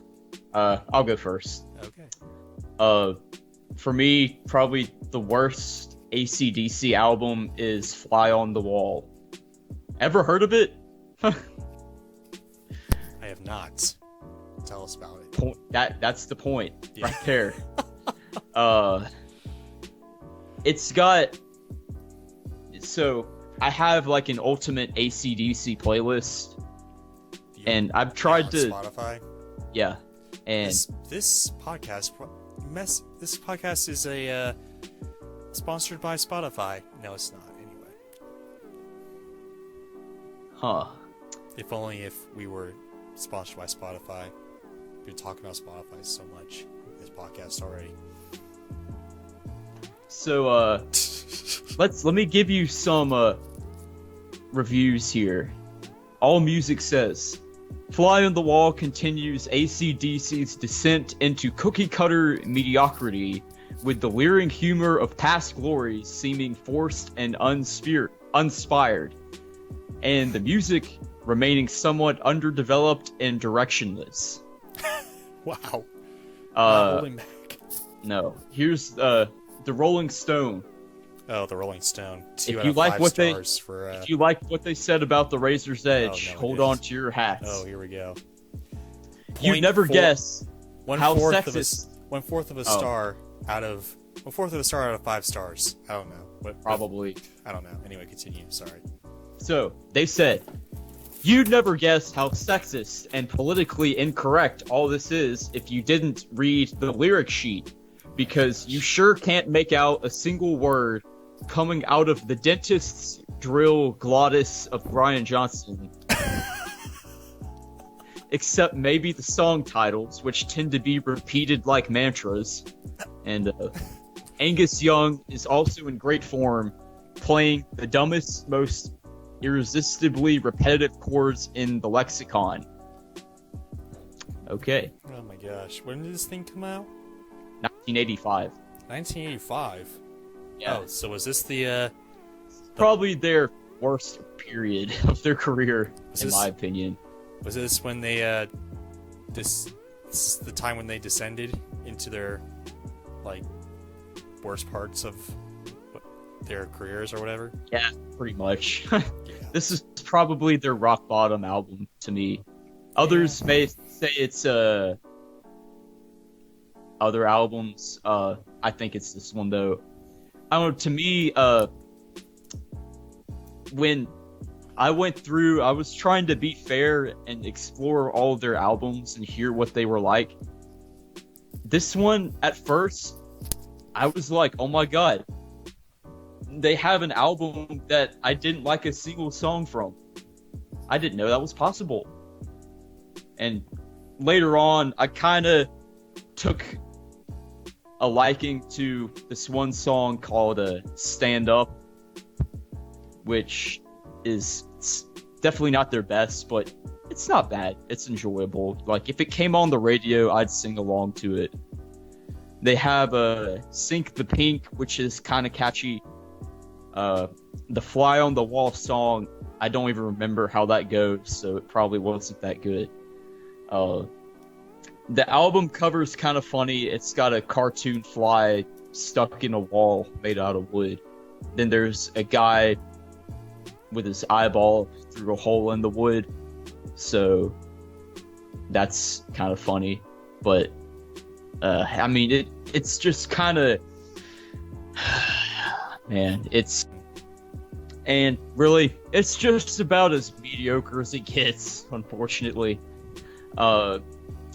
You know, their type of rock music was kind of falling out of favor to the more like a hair glam metal type of stuff from Poison and what is it? There's a band that I got a name. The Scorpions, yeah. And later on, Guns N' Roses, you know, were kind of coming into play. So, yeah, it was definitely not their best, but it's still not like, it's not so bad that it's just like, oh my god, I hate it. It's just, I don't know, it's very uninspiring. So, that's your... How about What? you? What's your least favorite? My apologies. You were kind of breaking up there for a second. Anyway. Yeah. So yeah, my least favorites of all the AC/DC things or albums is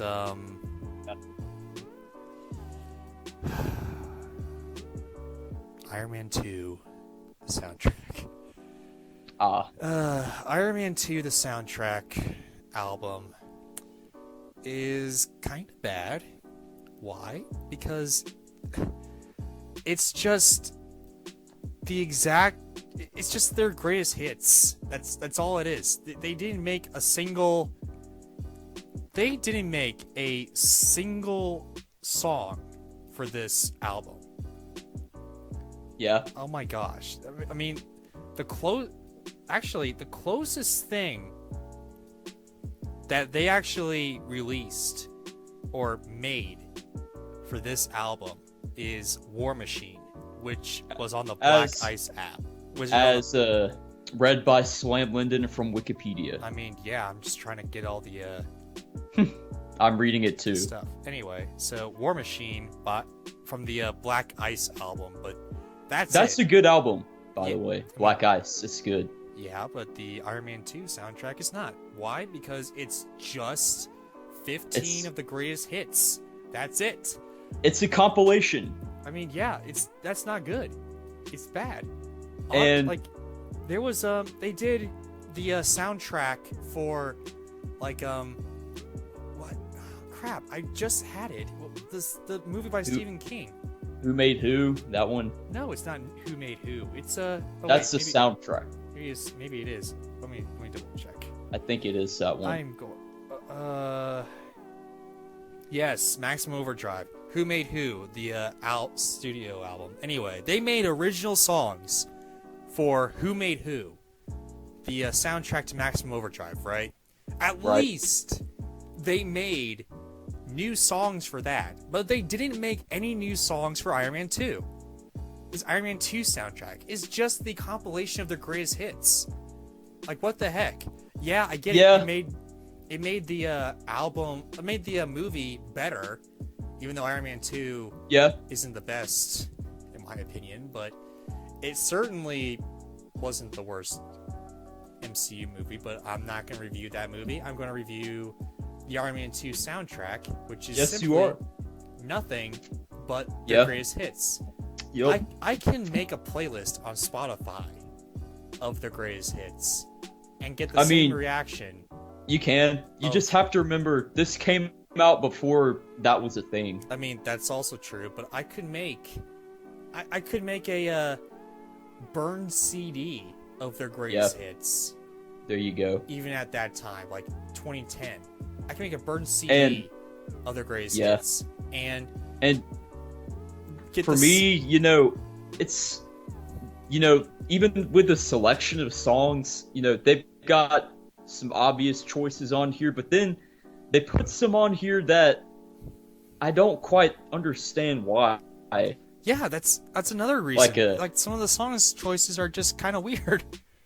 Like Of all the songs they picked from Powerage, they picked Rock and Roll Damnation, which is good, but I'm surprised they didn't put something like upbeat and exciting like Riff Raff, which I'll talk about a little later.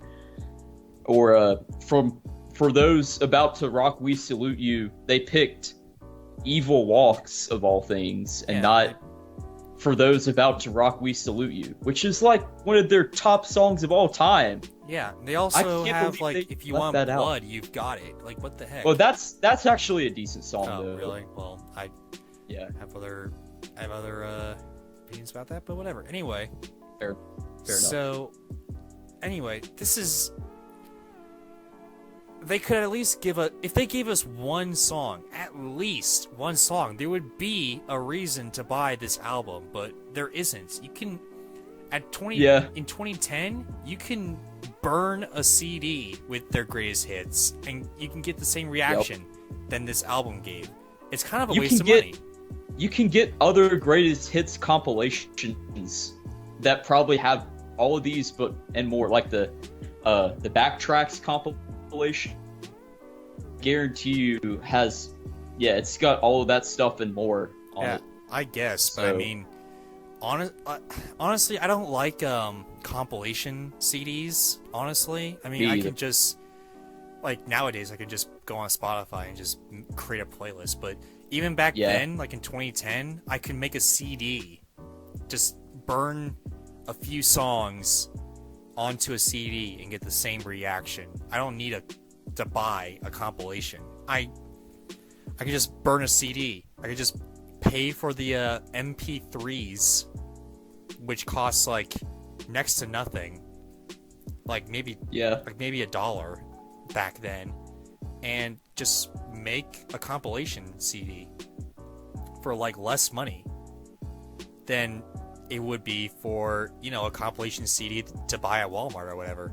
Like, Yeah. at least Maximum Overdrive soundtrack, at least they had new songs.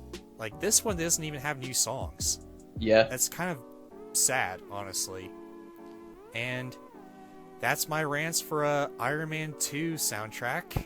I don't really want to talk about this anymore because it makes me mad. Well, yeah, I do agree with you. I kind of wish that they had, something new on there, but at least It's if the you do best get it, of- this is like the if you do best. get it, you'll get a good song selection. Still, Yeah. they picked some that I'm kind of shocked at, and they left out for those about to rock We Salute You, which is unacceptable because that is probably one of their top 10 best ones of all time, Yeah, and exactly. that's BS. Exactly. So, Anywho, cool. now on to best and worst novels. The Crap. worst novel. Just the No, worst. yeah, just the worst novels. What am I talking about? I don't know. So infuriated by Iron Man 2 soundtrack. Now I'm gonna be more infuriated by these other books. Oh wow. Oh my gosh. Let's get some Starbucks or something, man. Speaking of that, that's my least favorite book. Might as well be. Twilight. Yeah. My least favorite book of all time. Holy crap. Yeah. You know, there's been... Let's get some Starbucks and Twilight. I could see those being in the same sentence easily. Yeah. So, Definitely 10 years ago. so here's the deal, okay? There's been some bad novels.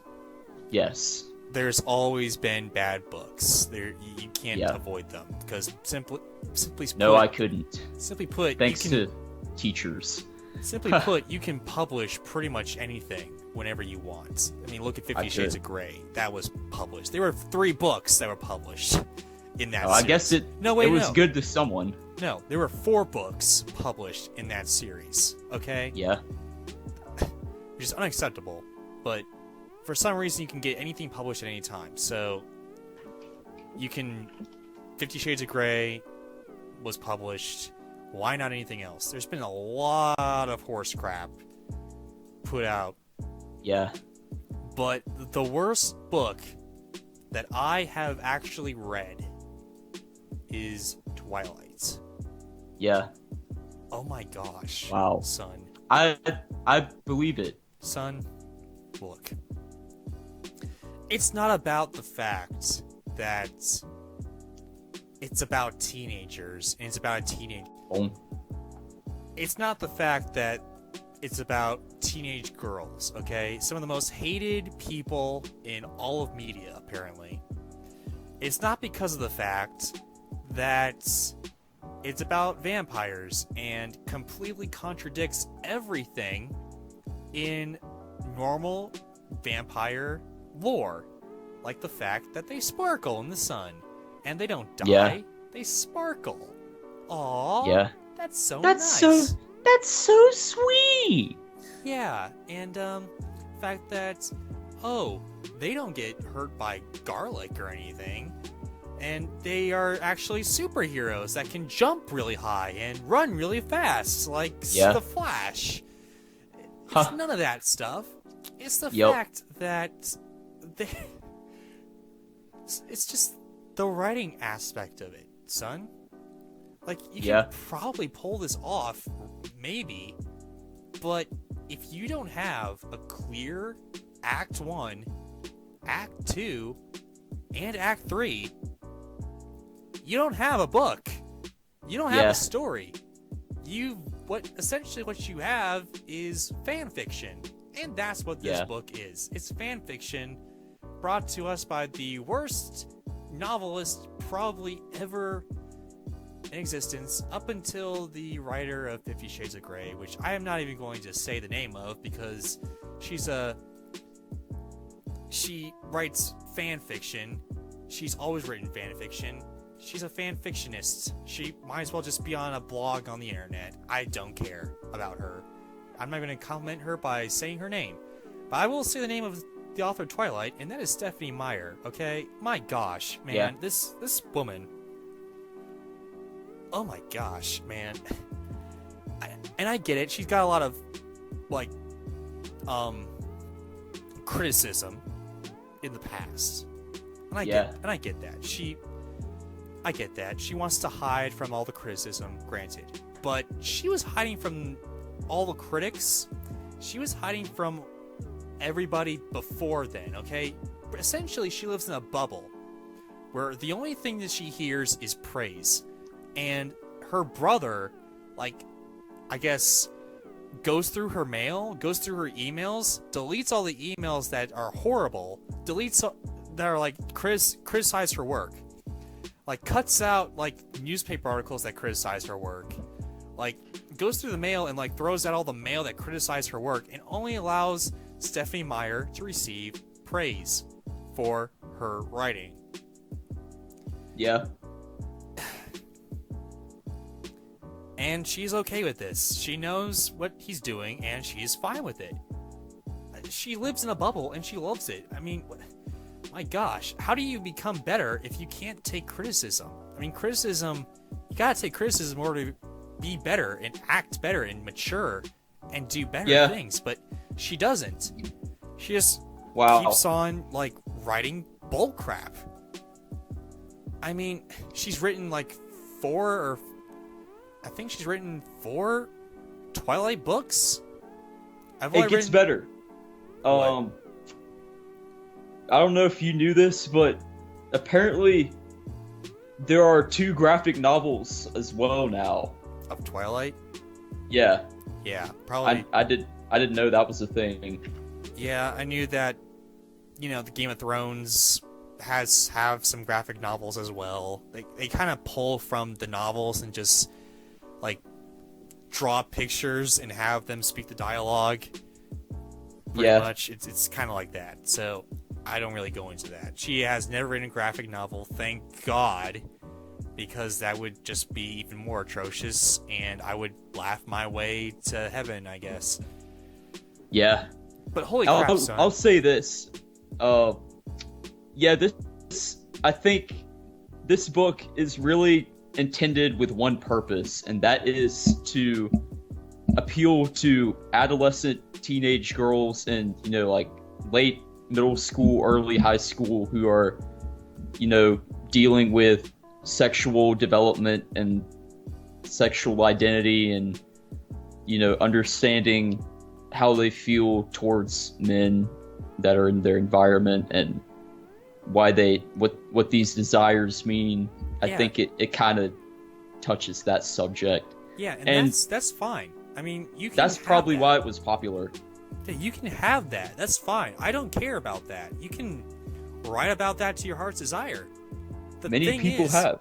Yeah, many people have and done it really well. Like The Hunger Games, for instance. That's a greatly written book. The problem is with Twilight is the fact that it is so atrociously long. And It it's is. got like It's very long. it doesn't even have 3 acts. It has like 6. There's like Oh my god. there's like 4 acts in this thing. Wow. It's like Oh man. it's like the setup. The setup for this thing.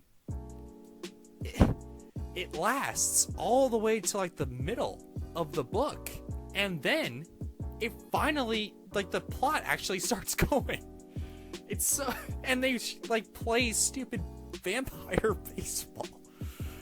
Yeah, I remember that part in the movie. Oh my gosh! And don't even get me started on the movies. But anyway, I this- definitely won't. I definitely won't. I don't want to talk about them. Thank God. Yeah. Thank God. Thank God. You could say that this review is as long and treacherous and boring as the book. Oh man. How's that for some self-deprecating humor? Yeah. Anyway, this book is atrocious. It's way Yeah. too long. It's boring. Yup. It pukes. Oh, yes. It spits on vampire lore. It spits on like actual good teenage girl books. It spits Yeah. on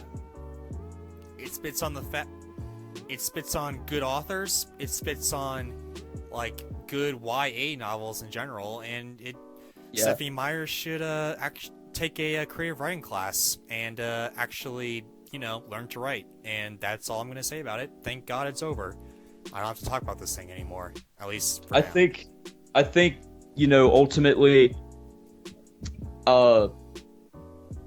it's just one of those things that most men probably won't be able to read and enjoy. And I don't know, it must have done something right because it was extremely popular. Yeah.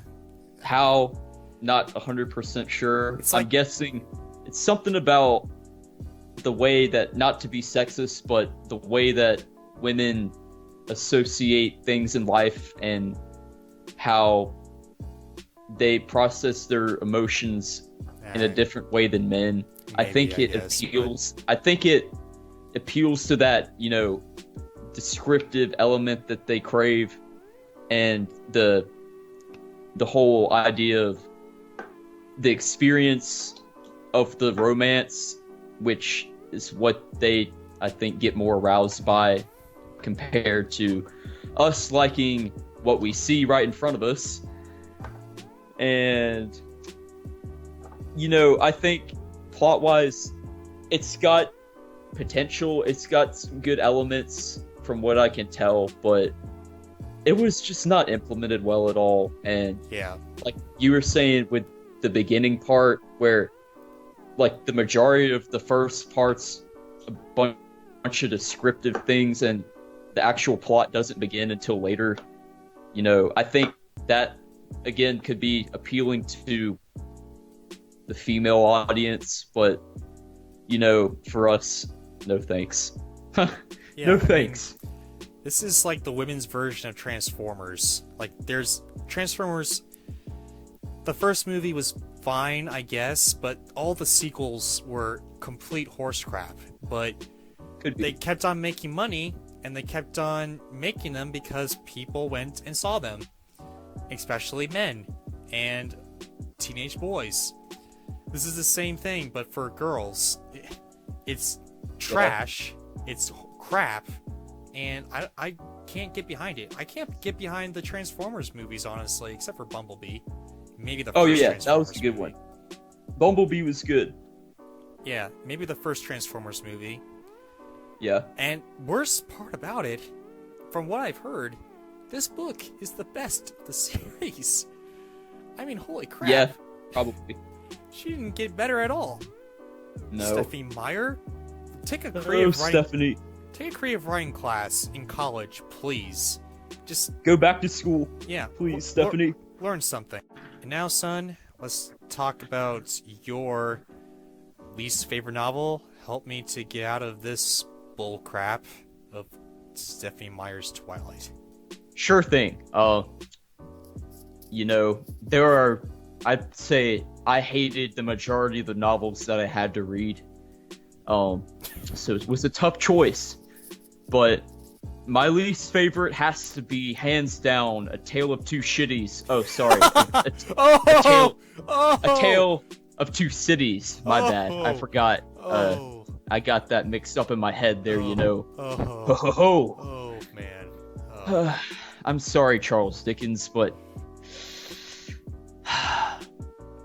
maybe I'm just not the right person for this book. I know that it's one of those timeless classic books and whatnot, but oh my god, I could not get through this. It was, oh Why don't you my explain lord. the plots and why If- it sucks, son? From, you know what? I blocked a lot of that out of my memory, so I'm gonna have to look up the plot. Well, I will say this.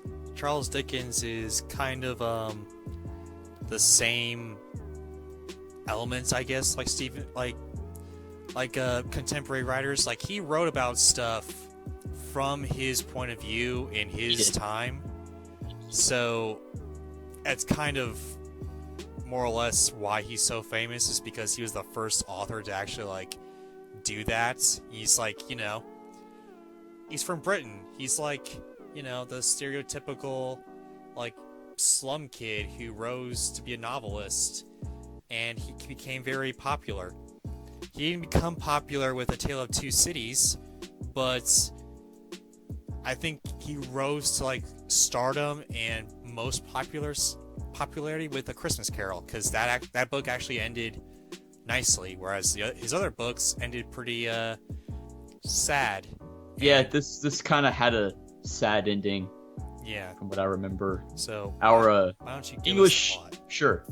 Before we well- talk about the English or whatever what you were gonna say. Oh, I was just gonna say that our high school English teacher, I remember she teared up a little bit when we talked about the end.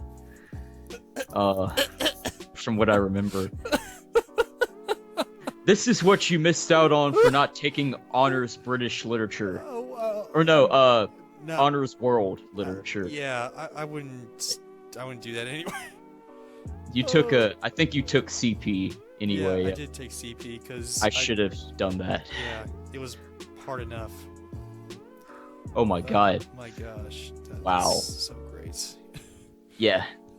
Uh, Yeah, pretty much. I think this might have been her favorite book of all time. It would not surprise me. it wouldn't surprise me either. the way that she went on about this bad boy, holy crap, son. Man, I've never seen a woman become so passionate about a work of literature. And I just did not like it at all. Oh my god. Man. Oh boy. Oh, Well, wow. Let's talk about the plot. So, basically, let's see. There's way more characters than my ADHD brain can keep up with. Wasn't it about like this poor guy and this rich guy split like trading places or something like that? Kind of. There's way more going on. There's this guy named Jerry Cruncher who works at Tellson's Bank in London, and he's carrying a message for Jarvis Lorry, who is one of the bank's managers. So, for whatever reason, Mr. Lorry sends Jerry Cruncher to deliver a cryptic message response to the bank called Recalled to Life, which is also the name of the chapter. And I remember we had to talk about the significance of that, and I was just ready to get out of the class. So the message talks about Alexandre Manette. Yeah, Mr. Manette, I remember that. French physician who was in the Bastille for 18 years, you know, the prison. Mr. Lorry goes to Dover, meets, or Dr. Manette, sorry. Dr. Manette's daughter, Lucy, and the governess, Miss Pross. I don't remember what she did. I'm just going off of Wikipedia, really. This is coming back to me some. Anyway, so Lucy finds out that her father is alive, so they go to France for them to reunite.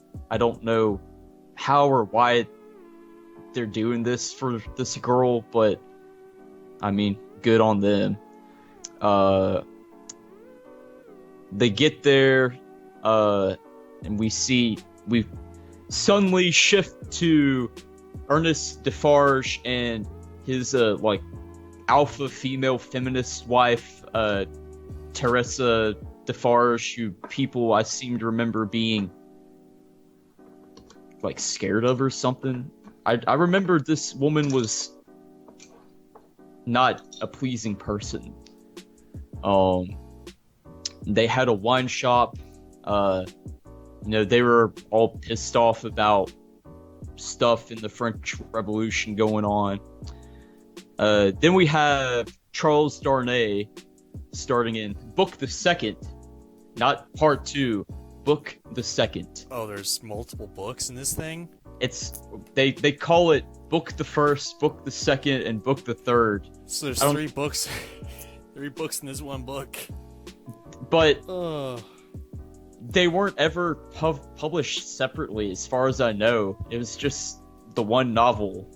Why he couldn't just say Part 1 through 3? I don't know. Back then, books were kind of like comic books. They were released in like these, like chapter by chapter.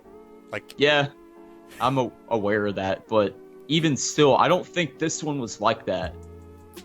Oh, which really? is weird. Yeah, as far as I know, I don't see any mention of that. Oh wait, hold up. Nope. Okay, it was like that. Yeah, All there right. you go. Yeah, That makes sense. That makes sense. I remember the same teacher telling us about that. So Okay. Well, I barely tried in that class, and that was before I knew I had ADHD, so I was just sitting there zoning out hard because I didn't care about it. Oh gosh. Let's see. Charles Darnay is a rich guy on trial for treason against the British. There's John Barsad and Roger Cly who are witnesses. I remember there was a test question I got wrong about them, probably. Folks, I made like a D on the test for this, so that shows you how much I didn't care about it. What happens now? This is a very, very, very, very long book. Yes, it was. Oh my That's God. another reason I hated it. We're just like halfway there. Well, let's wrap it up because I don't want to hear this anymore. Just Man, really- I heard a lot about the damn Nostalgia Critic. All right. so Well, if you want it's to, that's fair. It's fair. I mean, you talked a lot about AC/DC, so Fair enough. and plus you all read right. this, so Yeah. I'll try to speed it up. I'm sorry. I'm just trying to follow it. That's why it's taking so long. Okay. Then we have Sidney Carton, who's some other guy who just happens to look like Charles Darnay by some random ass chance. So random That- ass chance. yeah. Yeah, Some pretty much. Some cells just happen to collide and like I become guess. the exact same in different people's bodies somehow. And our teacher probably went on about wonder why this happened. You know, what could be the story? Magic. It's like saying, why did they have all the Senate meetings in episode 2 of Star Wars? Or What's the episode 1 backstory of for Star that? Wars. Yeah, there you go. I mean, I George remember- Lucas was watching C-SPAN. There you go. I mean, to me, this seems like something George Lucas might write. I could see that. But yeah, I can see it not being good from our perspective, from our modern eyes, but maybe back then it was Yeah. better. It made more sense because honestly, I don't know. I've never read the book, so You don't want to, man. You really don't want to. Just stick to A Christmas Carol. yeah, Christmas maybe, Carol is shorter, surprisingly. Maybe Oliver Twist. I've never read that one, but I've never read that one. that one might be good. The only Charles Dickens book I've read, because I know this one has a happy ending, is A Christmas Carol. As Because have I. yeah, because it actually has a happy ending. I don't like sad endings in books. I mean, Me either. except for maybe of Mice and Men. That was kind of a sad ending, but Fair enough. also kind of hopeful. I don't know. Anyway, So anyway, let's see. So, John Barsad, one of the two spies in the court, just points out how Sidney Carton and Charles look very similar, and apparently Barsad says to Stryver that they look almost identical, and Darnay is acquitted now because of this, and Barsad's eyewitness testimony is discredited. Darn. oh well, Di- dang. Oh well. So back in Paris now, there's the Marquis Saint Evermond. That was my French accent there. Who was abusive and hated amongst the people. He orders that his carriage is driven recklessly fast through the crowded streets on purpose, and then that kills a child of Gaspard in Saint Antoine. Wait, who is Gaspard? I don't even know who Gaspard is. See, that's another thing. There's another random ass character that pops up that apparently, in our teacher's eyes and all these bright students who did so well in this class, it just made sense. But I guess no, so. not to me. I don't know where the hell that guy came from. Still don't. Man, reading this article is triggering. I said Oh. triggered. Anyway, let's see what happens now. Gaspard, the Marquis. Oh yeah, I remember we talked about this in class a lot. As a compensation for this child dying, the Marquis is like, I will throw him le coin in the streets. Oh, and just throws Gaspard a coin, and it's one of those like WTF moments. Like, you call that a compensation? It's like if someone killed your child and you're like, I'm sorry, to make up for your loss, I'll give you $100. It's like that, I guess. So pretty bad on his part. And now Defarge, the winery owner, sees this and comforts the Gaspard guy who's, upset, obviously, and saying the child would be worse off alive. I don't know about that. I wish the child would have lived. But to each his own. Charles, I respect your opinion. So this piece of wisdom apparently pleases the Marquis, and then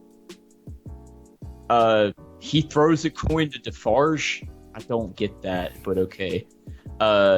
So in response to this pleasing act of goodness, supposedly as a passive aggressive thing, a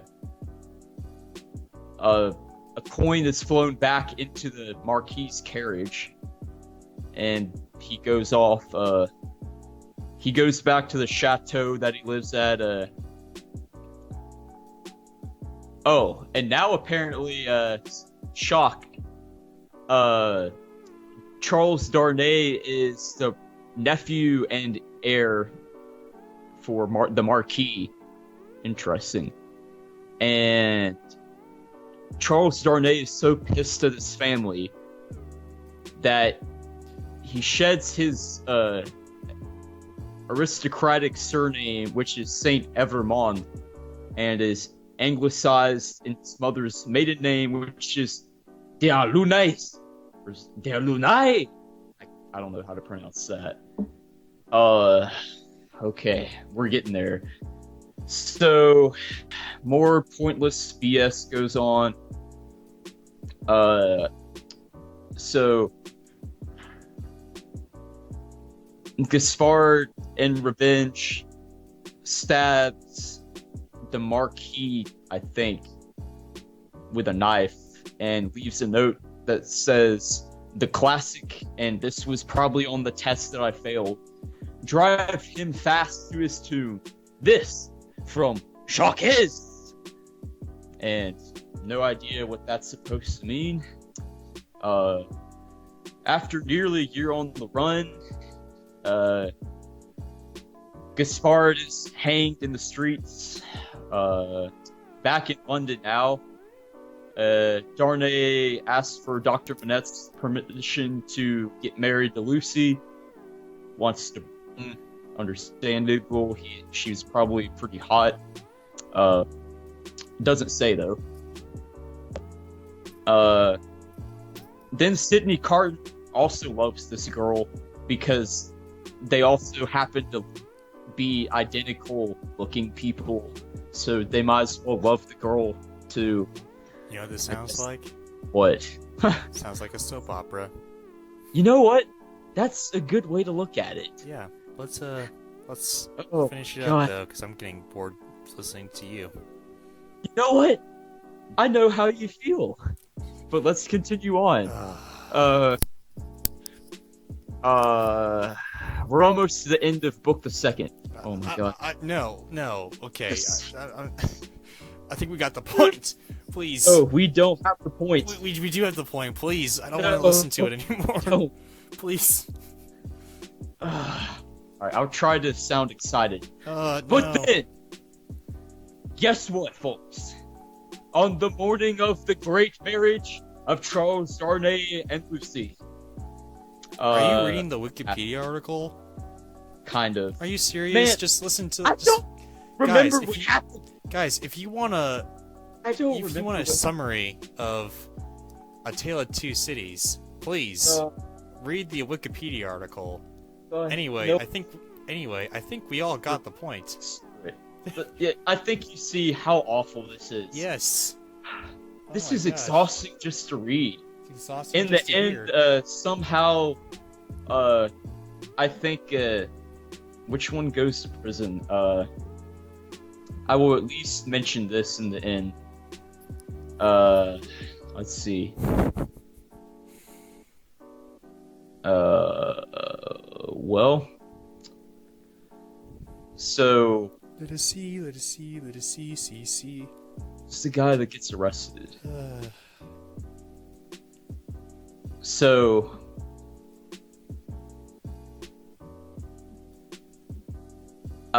Madame Defarge wants to kill Charles Darnay, I think, or something.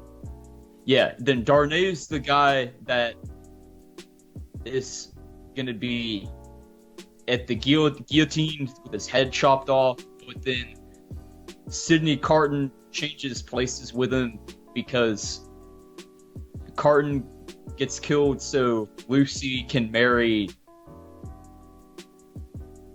a man that she loves, and he probably dramatically did it so because he loved her and whatever. Then that's the end.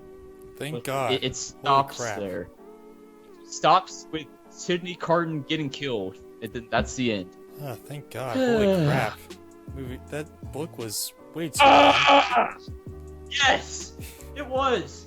Now let's talk about why I hated it. Finally, Oh, what? first of all, it was so long, and it dragged on, and on, and on, and I'll tell you I don't what. know why they made us read this. It sucked. Oh God, it sucked. And you know what else? I'll tell you what, though.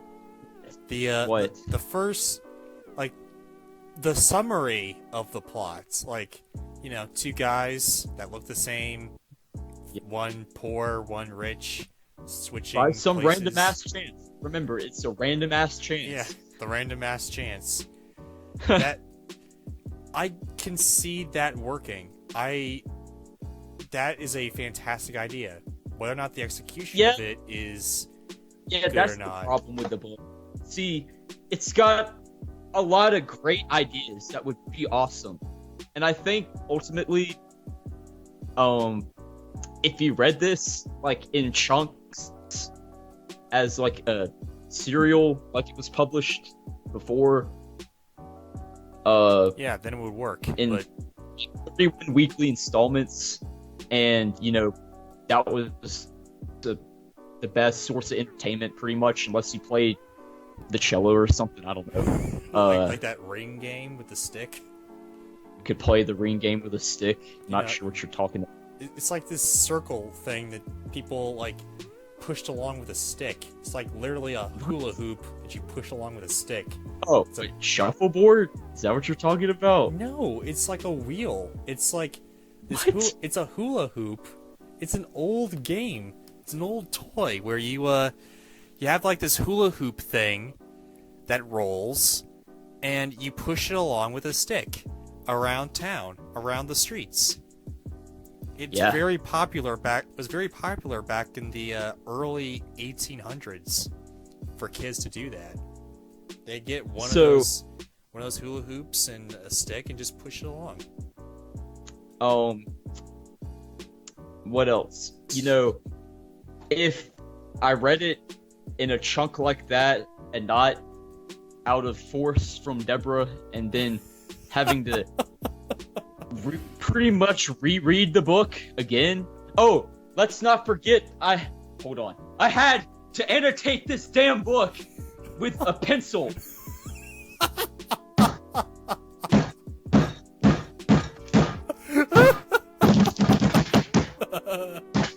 Why?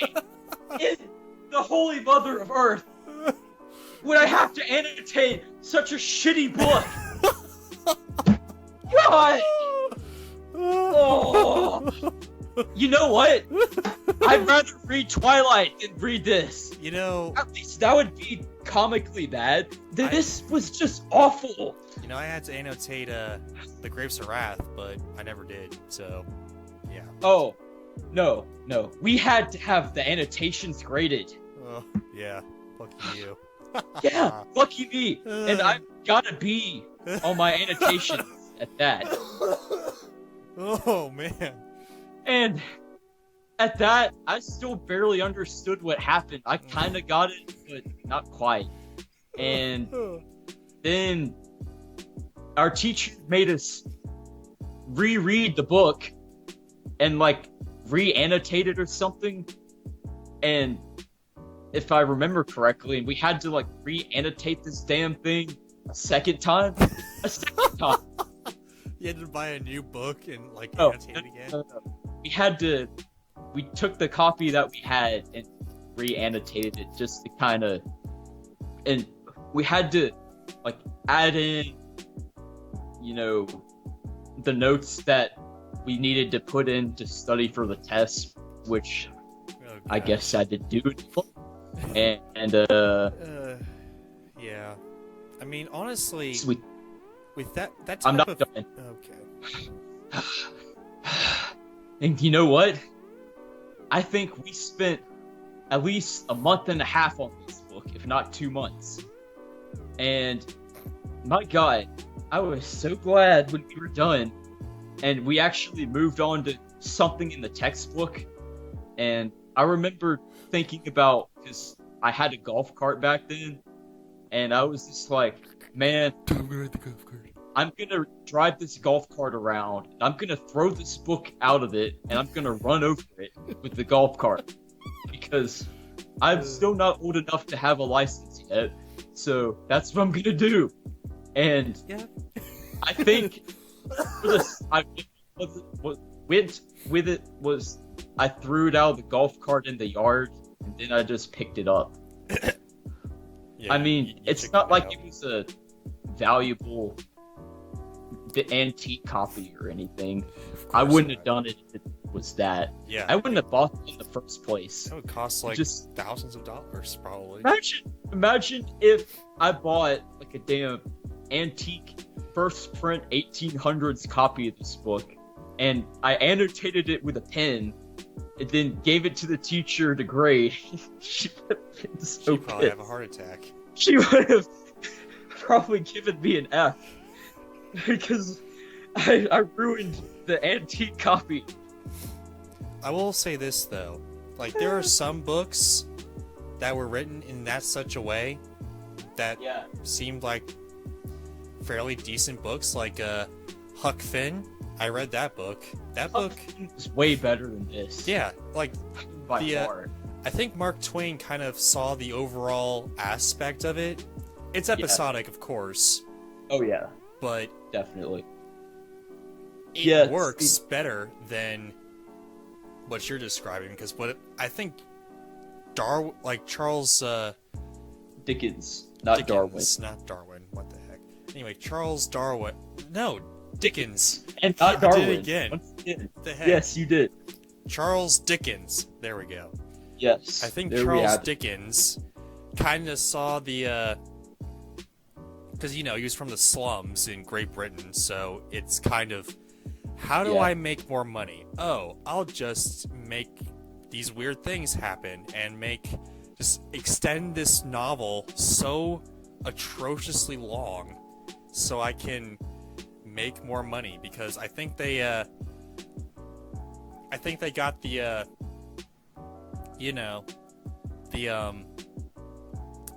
they got residuals based on Yeah. how many you can get, and then like once it was finally done, then you can buy the whole book. I don't think guess. I don't think A Christmas Carol was written in that way. I hope not. My God, that book was a tiny ass novella. I don't even think it's 100 pages long. It's Yeah, probably like I- 85, 83. I don't think so. I Yeah. think, like, I saw a biopic of Yeah. Mm-hmm. that, his creation of a Christmas Carol, which, to be honest, I don't know how true it is, but in that, he had to write a whole book in like 2 months, Yeah. and he wrote it in 2 months, and it's one of his best work ever. So I don't think it was written like that, but I can see why it was written in that way, like from a business aspect of it. But again, compromising the integrity of the art. You know, it's just you Yeah. know, I got bored just listening to you go on and on about the overall thing of it. Man, I got so bored reading it that I got confused and forgot where I was reading. That's what always happened to me, and this is why I hate reading novels. It's because I sit there and try to read it, and then I reread the same line like 5 times because I can't remember where it started. And it's so frustrating.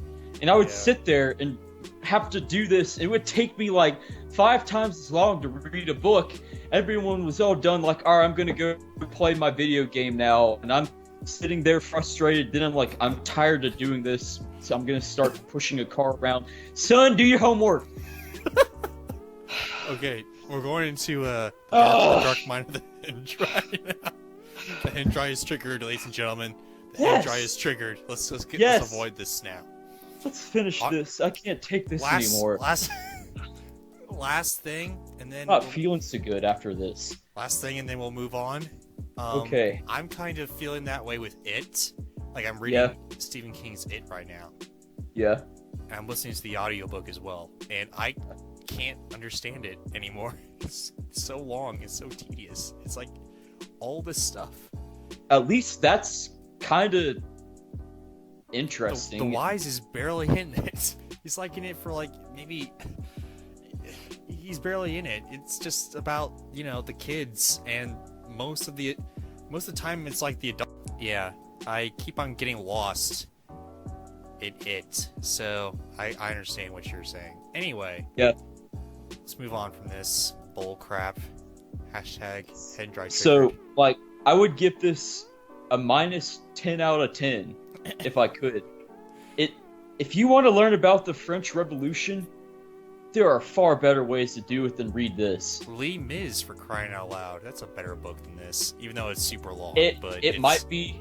For me, it'd probably be equally bad. Maybe a small step up in the right direction, but the extra length would make up for it probably. I liked the book. It was fairly decent, but I'll end on this on a good note. On the bright side, at least, fun fact, The Dark Knight Rises, the screenplay was inspired by this book. of Mice and the Dark Knight Rises, Yeah. or the Dark Knight Returns, No, The Dark Knight Rises. the movie. Yeah. It was based on the Dark Knight Returns, the graphic novel. Well, I guess The Dark What? Knight Returns is also based on this. What is it like? I can't see the comparison. Like, I can't quite either. Let's see. One of the most. reading. Yeah, pretty much. Development. Here we go. Here it is. What the heck? This is based on, like, I know Batman Begins was based on Batman Year One, and I know Yeah. The Dark Knight was kind of loosely based on The Long Halloween, and Yeah. but The Dark Knight Rises was clearly The Dark Knight Returns. Wow. Let's see. Nolan wanted. There's Bane. What else we got? Still, somehow, script was inspired by A Tale of Two Cities. I don't know. Oh, you know what? To be totally honest, let's see. Okay, yeah, this is the one with Bane, right? That's what I thought. Yeah, I was making sure. son, You know, I don't see it. I don't. I don't see it This either. was- What the heck? I think this is probably my favorite Batman movie I've ever seen of all time. People would disagree with you, but I do not. Good go, Andre. I've actually never seen a Dark Knight Returns. I don't know why. That's on my to-do list. Dark Knight Returns is a graphic No. novel. What am I talking about? what is it? The Dark Knight. Yeah, that's what I meant. Oh, I got well, that mixed up in my no head. wonder. No wonder I've it's never your seen one. that one. That's why I was close. The Dark Knight Dark Knight Returns is actually like an animated movie, like a It is. direct-to-video anime movie. It's That part I one know and part about. 2, and it's actually pretty good. I gotta say, it's a very well done animated movie. Anyway, let's So, get off of this finally. Yeah. Holy crap! Hashtag triggered hand dry. Let's go on to something else. Yes. Theme park reviews, brought to you That's by right. the great people of It's Entertainment Bro and D Podcast. Let's talk about Men in Black Alien Attack. Yes. Let's do it. Oh boy. So, why did you not like this ride? Because I didn't hate it. I mean, I didn't love it, but it's not a bad experience, really. So here's the deal, okay? This thing was made, I guess, exclusively for Universal Studios Florida. Okay. And it was made right after the first movie came out. That would make sense. And what's funny is, like, Will Smith reprised his role as Agent J in the ride, and Tommy Lee Yeah. Jones is nowhere to be seen because he's Tommy Lee Jones, and if he doesn't like something, he won't do it. Especially if it's like interviews, he will not do interviews. So I guess he didn't like the ride, did he? I guess not, and I don't blame Huh. him. Why do you not blame him? Well, to be honest, we went there at like during the parade, I guess, or like right before it closed. It was like our last Yep. ride at Universal Studios Florida. Right. And I don't know. It was just kind of like it wasn't. Yeah. It wasn't. It wasn't impressive.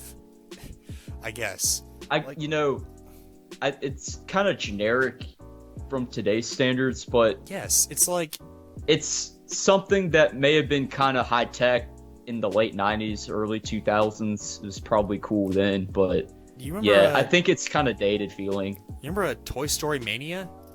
Yeah, it's a lot like that. It's a lot like that, except it's kind of real almost. Like these monsters pop up, or no, these aliens, because space. Aliens pop up out of nowhere, and then you gotta shoot them, and then that's it. As someone who has been on Toy Story Mania, I can tell you that it was a bit more fun. Yeah, because it's Toy Not- Story. I This- wouldn't say it was like extremely more fun, but I liked it better. Yeah. But then again, it was newer, and I like Toy Story more than Men in Black.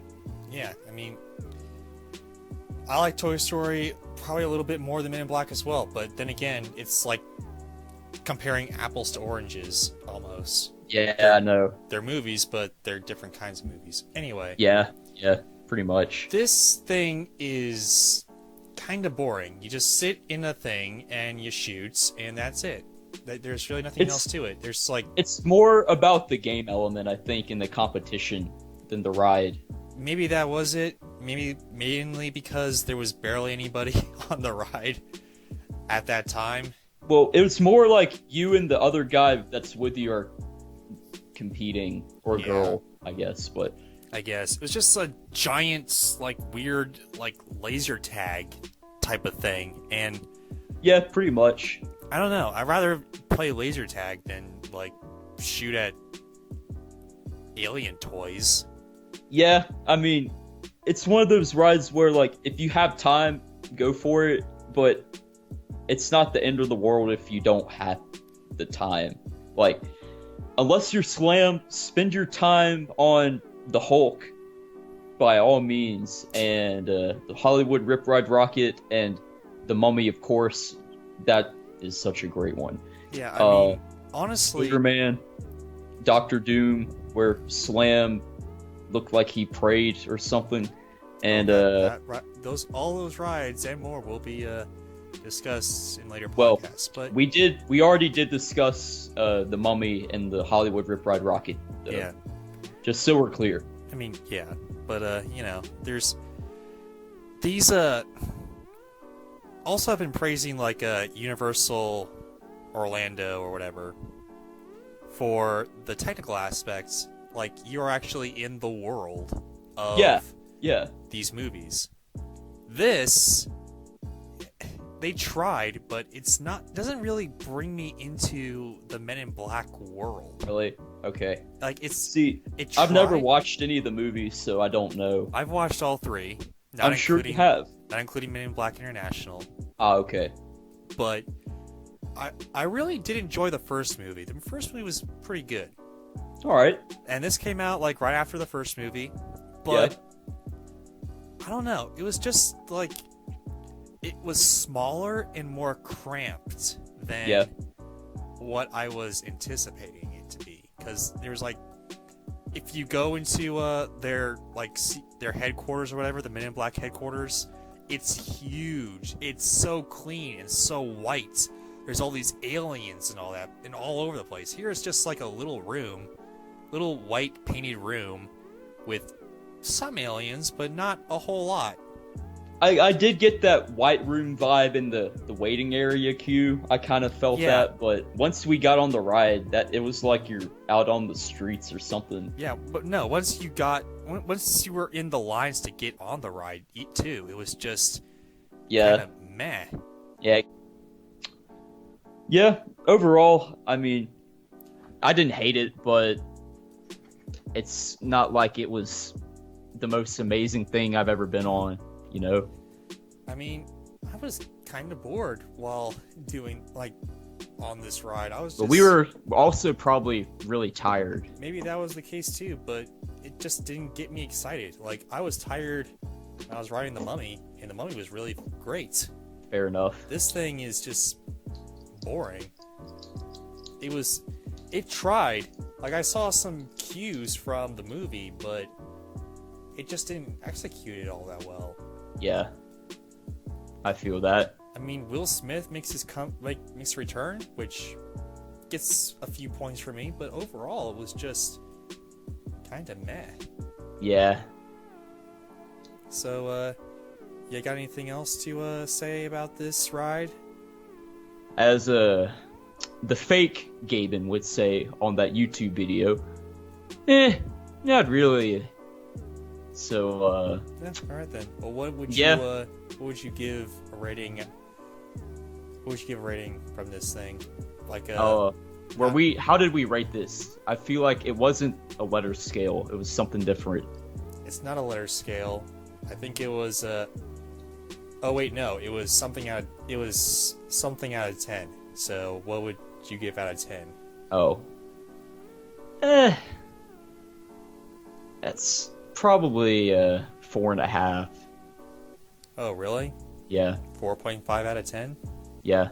Dang, I gave it a 2 out of 10. Only because wow. Will Smith is in the game. Kind of like Yeah. Brendan Fraser was in The Mummy. Will Yeah. Smith is in this, and it's actually pretty good. I mean, to be fair, the gameplay aspect, it's kind of fun to play the game part, but Yeah, it's And kind of that's fun. what It's like gives it the element of goodness, but no. That plus it kind of has that 90s feel, which is kind of nostalgic, but that's all it has going for it. yeah. I mean, they're gonna apparently open another one in Universal Studios Beijing. Hopefully it's better. Opening in spring of 2021. Wow. I hope What? it's better. Whatever. Chief Zed was in this thing, but Agent J, aka Will Smith, Yeah. is in this thing, and that's the reason why it gets a 2. Otherwise, Okay. if Will Smith wasn't in this, I give it 0.5 out of 10 Wow. because it's just a overly done version of laser tag, and I could play Yeah. laser. Pretty much. I don't have to go to Universal Studios to play laser tag. I can go. Yeah, neither do I. I can go to Stars and Strikes down the road. Well, yeah, down the road in comparison to Orlando, at least. Yeah. I mean, whatever. I don't even care anymore about any Oh, of that man. crap. Men in Black, Alien Attack, more like Men in Black, Snoozy Lose. Oh! Or like oh, I got it. Here's a good one. Men in Black, the ride designers were on crack. Oh! There it is. Yeah. That's two. Number one being A Tale of Two Shitties. Yeah. I've had that one around for years. Yeah. Believe me. I would imagine so. Let's not get too triggered We're- again. Oh no, we're not going back there. Thank God. And now comes Memeopolis. This new sporadic meme craze. Yes. And This one we're doing on Doug the Memphis bus driver. and Okay, what do you do for a living, Jeff? FedEx. No kidding.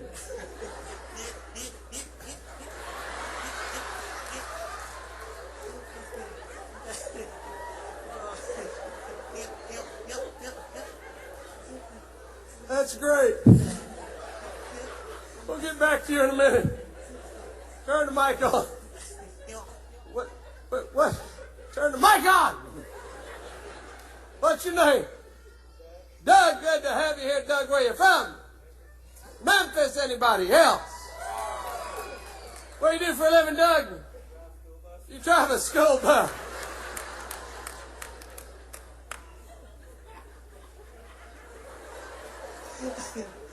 Well, that'll keep the kids quiet, won't it? Good to have you, Doug. How long you been driving a school bus for? 5 years.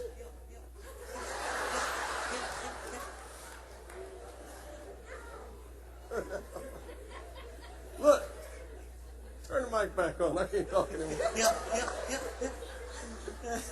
Go ahead and listen to Doug. I'll be back in a minute.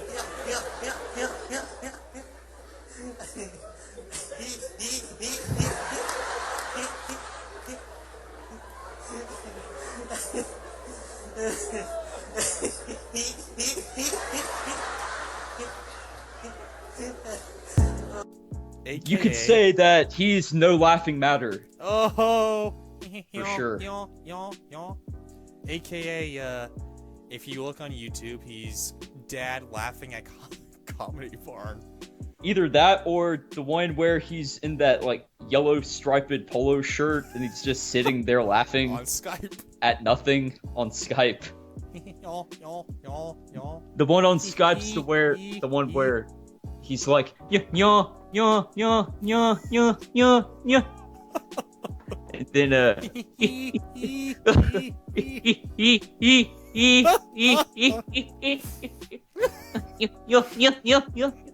Oh man, and I think the funniest parts yeah, of this whole meme experience is that you introduced me to this. you're welcome. I don't Thank even you. know how I found it, but it was epic. This and found this from you, and it was Ansley back, Harry. Yeah, it was we were playing a Wii Jeopardy. No. Wheel of Fortune. Wheel of Fortune Yeah. Jeopardy. Or Wheel of Fortune Wii.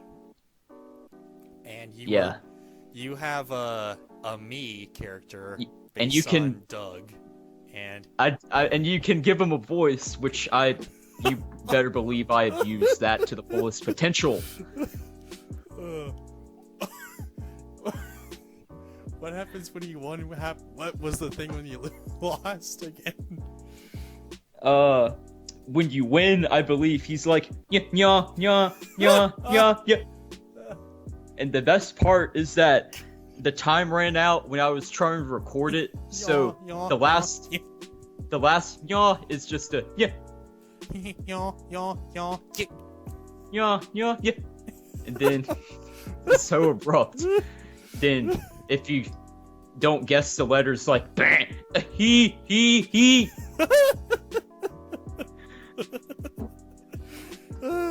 then Oh man. just some I won't go too in depth, but some other examples we have as characters was Ansley Harriet, whom we will cover in a future video. We definitely will. We had some of our high school teachers, Michael Jackson, who says Who was not.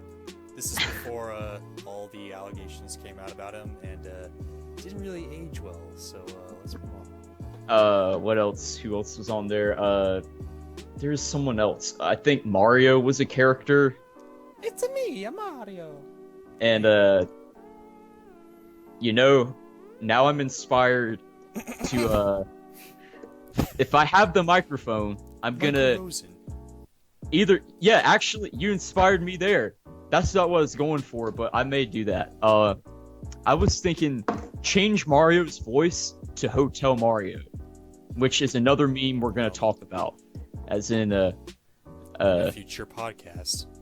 I want But you to do me in this- spaghetti sauce, BB. but, I want a garlic But bread. And this, that's all but this memopolis is about Doug. Doug, the Memphis bus driver. So Yes, the Douglas. story of Doug, the Memphis bus driver. Why do we call him Doug, the Memphis bus driver? Because his name is Well, Doug, and yeah. he lives in Memphis, and apparently he's a bus driver for. As like, he said in his radio interview or something, he's like, "Yeah, I We'll- grabbed we'll get school to- bus." We'll get to the interviews later because they're fascinating in itself. But the biography of Doug is that he lives in Memphis and he's a bus driver, and he's been he's not really all that educated, I don't suppose he is. I guess, because he's a bus driver, but he's a great guy. He doesn't he didn't stay for too much attention.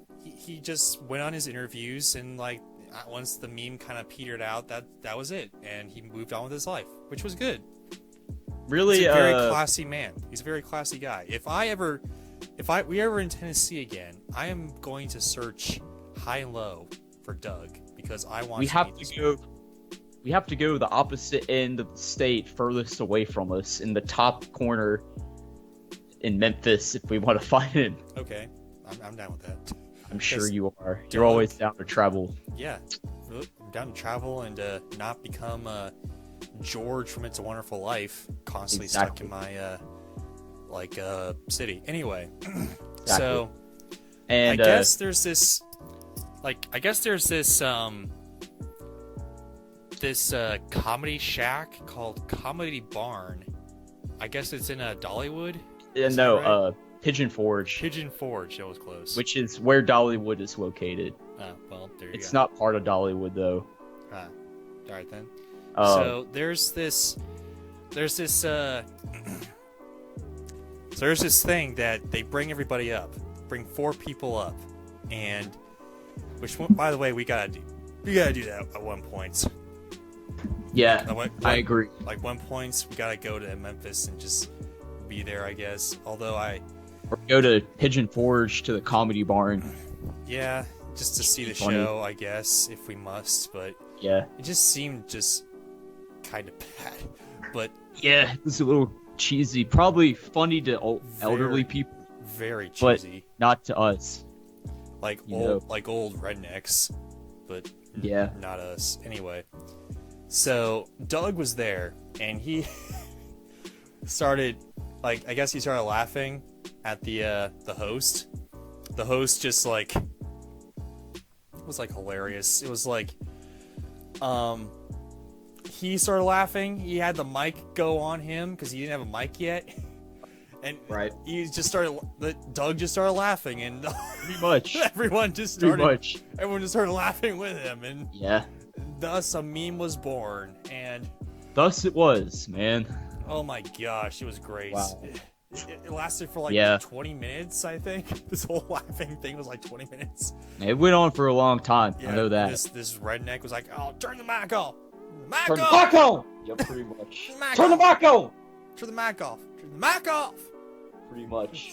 which is almost as funny, I guess, because the redneckness. Yeah.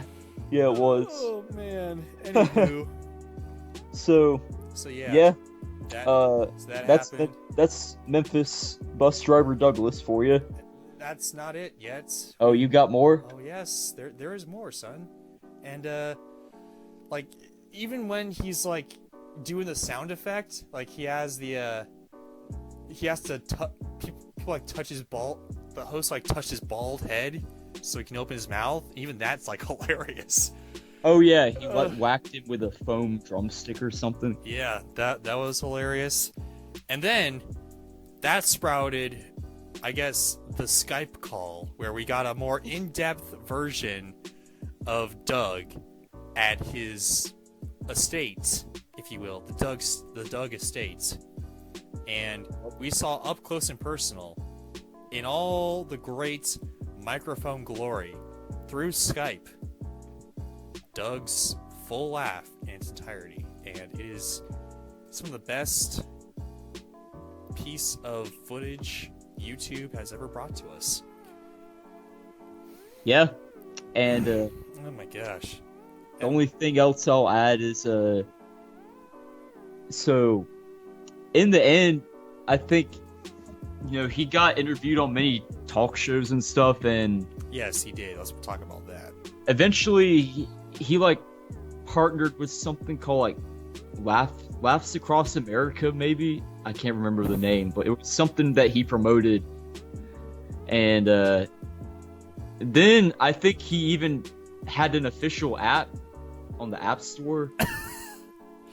But it's gone now. Oh I man, totally would have downloaded it. I but would have downloaded it too. My gosh, It's not there anymore. that sucks.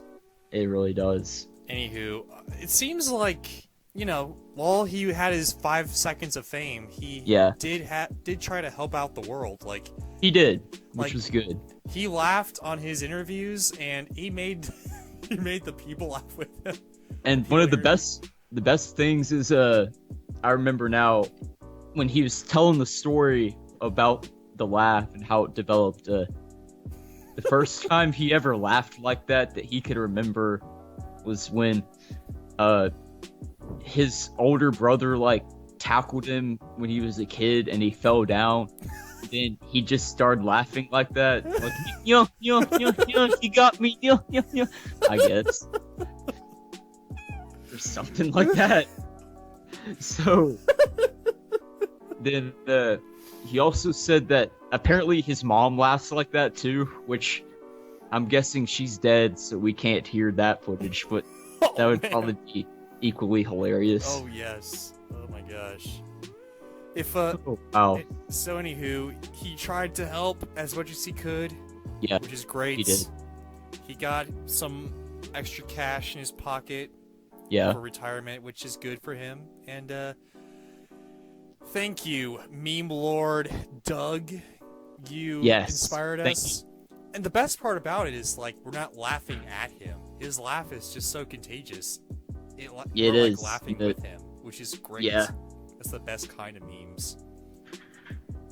For real. So thank you, Doug, in all your glory. May you live forever in Yes. the memes in the meme hall of memes. The Eternal Douglas. And we close this out with a yaw Yaw, yaw, yaw, yaw. Yeah, yeah.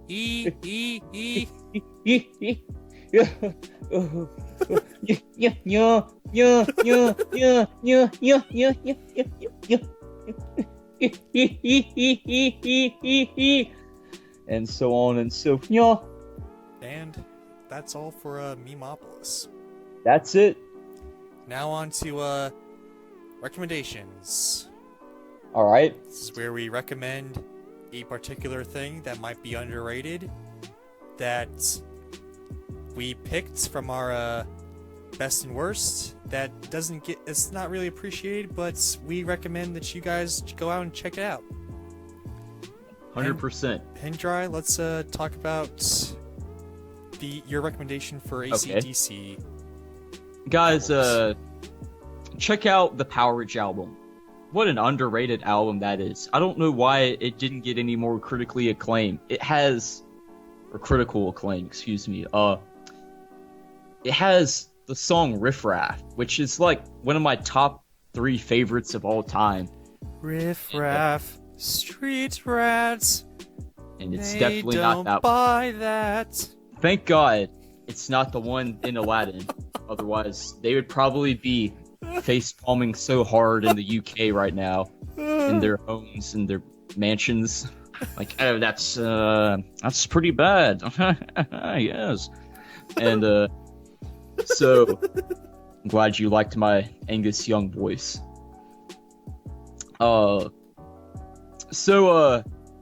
It's here. You know what?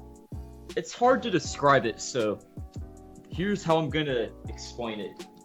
Oh, you're gonna play it, aren't you? Yes. Of course. Don't worry. Just a brief little sample. And if you don't think this is catchy, then you're a midge. Go cook sausage.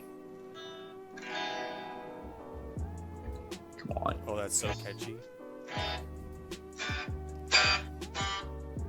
Hold on. We're having a technical difficulty here, Technical folks. difficulties. That's so catchy. It makes me want to. It just sings to me. What? Hold on a second. What's going on? Alright, folks. We're having an issue here. Let's see. That should have worked. I can hear it. I don't hear the actual. Oh, wait. I bet that's it. Ah, okay. Okay. There it is. Alright. And now I present to you Riff Raff.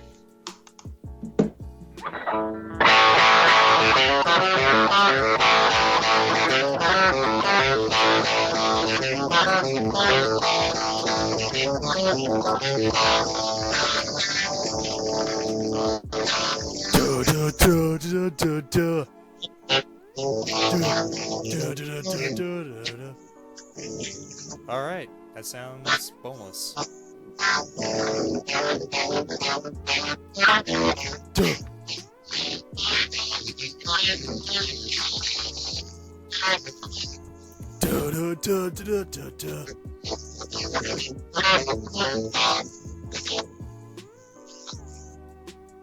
And that was Riff Raff. Eat. And that's it for Mr. Gibson. Yes. And And- Fun fact, I played that on a Gibson SG Standard. That is the guitar AC/DC guitarist Angus Young uses. I have AC/DC guitar, and you just heard it. well, there you go.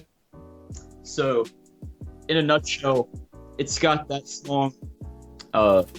It's got Rock and Roll Damnation, which is a good one, and it's got Gone Shootin', which is good. It's kind of a bluesy thing, but it's still catchy. Great album.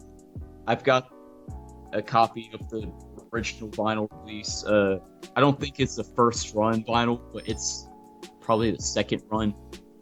So, yeah, that's my recommendation. And there we go. Pretty good recommendation as it is. Thank you. So for my recommendation, there are many novels that I would recommend, but I'm going to stick with one. All right. And that is kind of a more or less underrated book by one of the greats, Stephen King, and that Yeah. is 11/22/63, Okay. written by Stephen King. Now look, I am a big fan of sci-fi. I'm also a big fan of conspiracy theories of history, and I'm also a big fan of history. And 11/22/63 has all of that wrapped into one. Yeah. All right. This book is filled to the brim with historic stuff. It's filled to the brim with conspiracy theories based on JFK. It's based on all this stuff. It has this guy who's like a writer in Maine. Oh, wow, what a surprise, what a shocker. For real. But like every Stephen King book. Yeah, like every Stephen King book. Anyway, he finds a wormhole in this old diner, and Yeah. he goes through it, and he lands in November 14th, 1960, or something like that. It was like 1960, and Yeah. you can go into it. You go into this wormhole. You can change the past if you want to. But if you have to re-enter into the wormhole and enter back into 1960, then you will erase everything that you did from the previous adventure. So if you carved something in a tree from one trip, and then you went back, and then you re-entered, then re-entered the future, or whatever, the present, then that carving will not be there because you did that 2 trips ago. And so his mentor or whatever dies of cancer because he's been going through it so much, I guess. And his main goal was to find out how to stop the assassination of JFK. Yeah. Simply because he thinks the reason the whole world is just an utter abomination is because of the assassination of JFK. Because before JFK was assassinated, everything was kind of hunky-dory, kind of peachy keen and all that stuff. Right. Then after JFK, we got the Vietnam War, we got the wild protests, we got nuclear tests and all that, and we got Iran and 9/11 and all that stuff. Right. Right. All because, I guess, according to his mind, JFK was assassinated. So, Huh. this guy goes into the past to stop the assassination of JFK, along with trying to debunk other conspiracy theorists and conspiracy theories, and try to see what exactly happened the night or the day JFK died. Who was Yeah. behind it? Was there a third shooter on the grassy knoll? All that stuff. Right. And in that sense, it's pretty fascinating. And I thoroughly enjoyed it, honestly. It's very intriguing, it's very, like, thrilling. With its drama and its sci-fi and all that. Yeah. Sorry, Siri was Good kind old of Siri. on there for some reason. Anyway, Weird. so it's very enthralling with its drama, and it has some comedy in there too. And Yeah. it's kind of, Stephen King actually said it was kind of a commentary on the fact that people think like the 60s and the 50s and all that were like these grand old times, when in fact they actually weren't. They were pretty dark. Yeah. And yeah, that's it's clearly shown here, especially since Stephen King kind of lived through those times. So yeah, overall it's very enthralling. There's even a It reference in it, where there's like this really weird kind of like extraterrestrial being that kind of represents time and all that. Also, time tries to stop the main character from kind of like killing Lee Harvey Oswald, or Yeah. stopping the JFK assassination, because it's kind of the ripple effect almost. Yeah. It's kind of Definitely. like it's kind of like this ripple effect that's pretty prevalent in this this book, which is very well done. It's very intriguing. It's a very long book, so if you're in for a read, Yeah. buckle up, because you're gonna be there for a while. Like Oh boy. like Stephen King's It. But overall, it's a very fascinating book. I Yeah. recommend picking up the Audible version, so you can listen to okay. it in the radio on the road. All right. And yeah, it's that's my recommendation. Hope you guys check it out. Okay. Cool. Yeah, you don't want All right, well. you don't want to talk about this anymore, which I understand. Okay, cool. Well, I mean, I'm acknowledging your recommendation, Oh, but okay. and it sounds like it'd be kind of cool, you know. And anytime the Wise is referenced, that's good. And on top of the whole plot being based around going back in time through the wormhole without Morgan Freeman, at least to like prevent JFK from being killed. So that's kind of cool. Yeah. So, what is your best and worst thing going to be next week? Next week, I'm thinking of best and worst Ford F-150 Ah, generation. yes. Hey, man! Yes. Ford. Here we go. Shit. I'll have some stuff to say about Ford. Right. Me in too. there. Alrighty. Best trucks, best overall car company. Great. I agree. Except for a specific era that I will talk about next time. Well, okay then. Suppose it's my pick for best and worst. I haven't really thought about it. I guess I'm gonna pick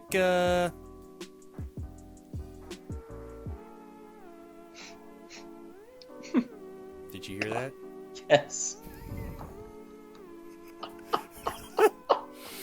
That will be edited out. Oh. Don't delete it for good though. Like that has to be an outtake that we always have for life or something. Okay. That Anyway, was good. Try again. my best and worst for next time will I don't know, probably be movie based again. All right. I haven't done a movie thing in like 2 episodes, so might as well. Okay. I'll pick the best and worst. I already did superheroes, I think. Yeah. Best and worst. Do the best and worst comic book superhero. There we go. Oh wait, no. Okay. No. Scratch that. Best Oh. and worst animated movie. There we go. That's it. Done. All right. Cool. So, for the theme park ride review, I'm gonna say either the Hulk or the Doctor Doom ride. All right. Let's do the Hulk then. Okay. Hulk it is. Well, Hulk it is, and Memopolis next week will be I think maybe Michael Either- Rosen. Michael Rose. All right. Good. Michael Rosen. I like. Rap. I like it. Yeah, that's what's coming up next week. Get ready, be prepared, and with all of us, I'm Slam This is Skits, and we'll see And you we next will time. see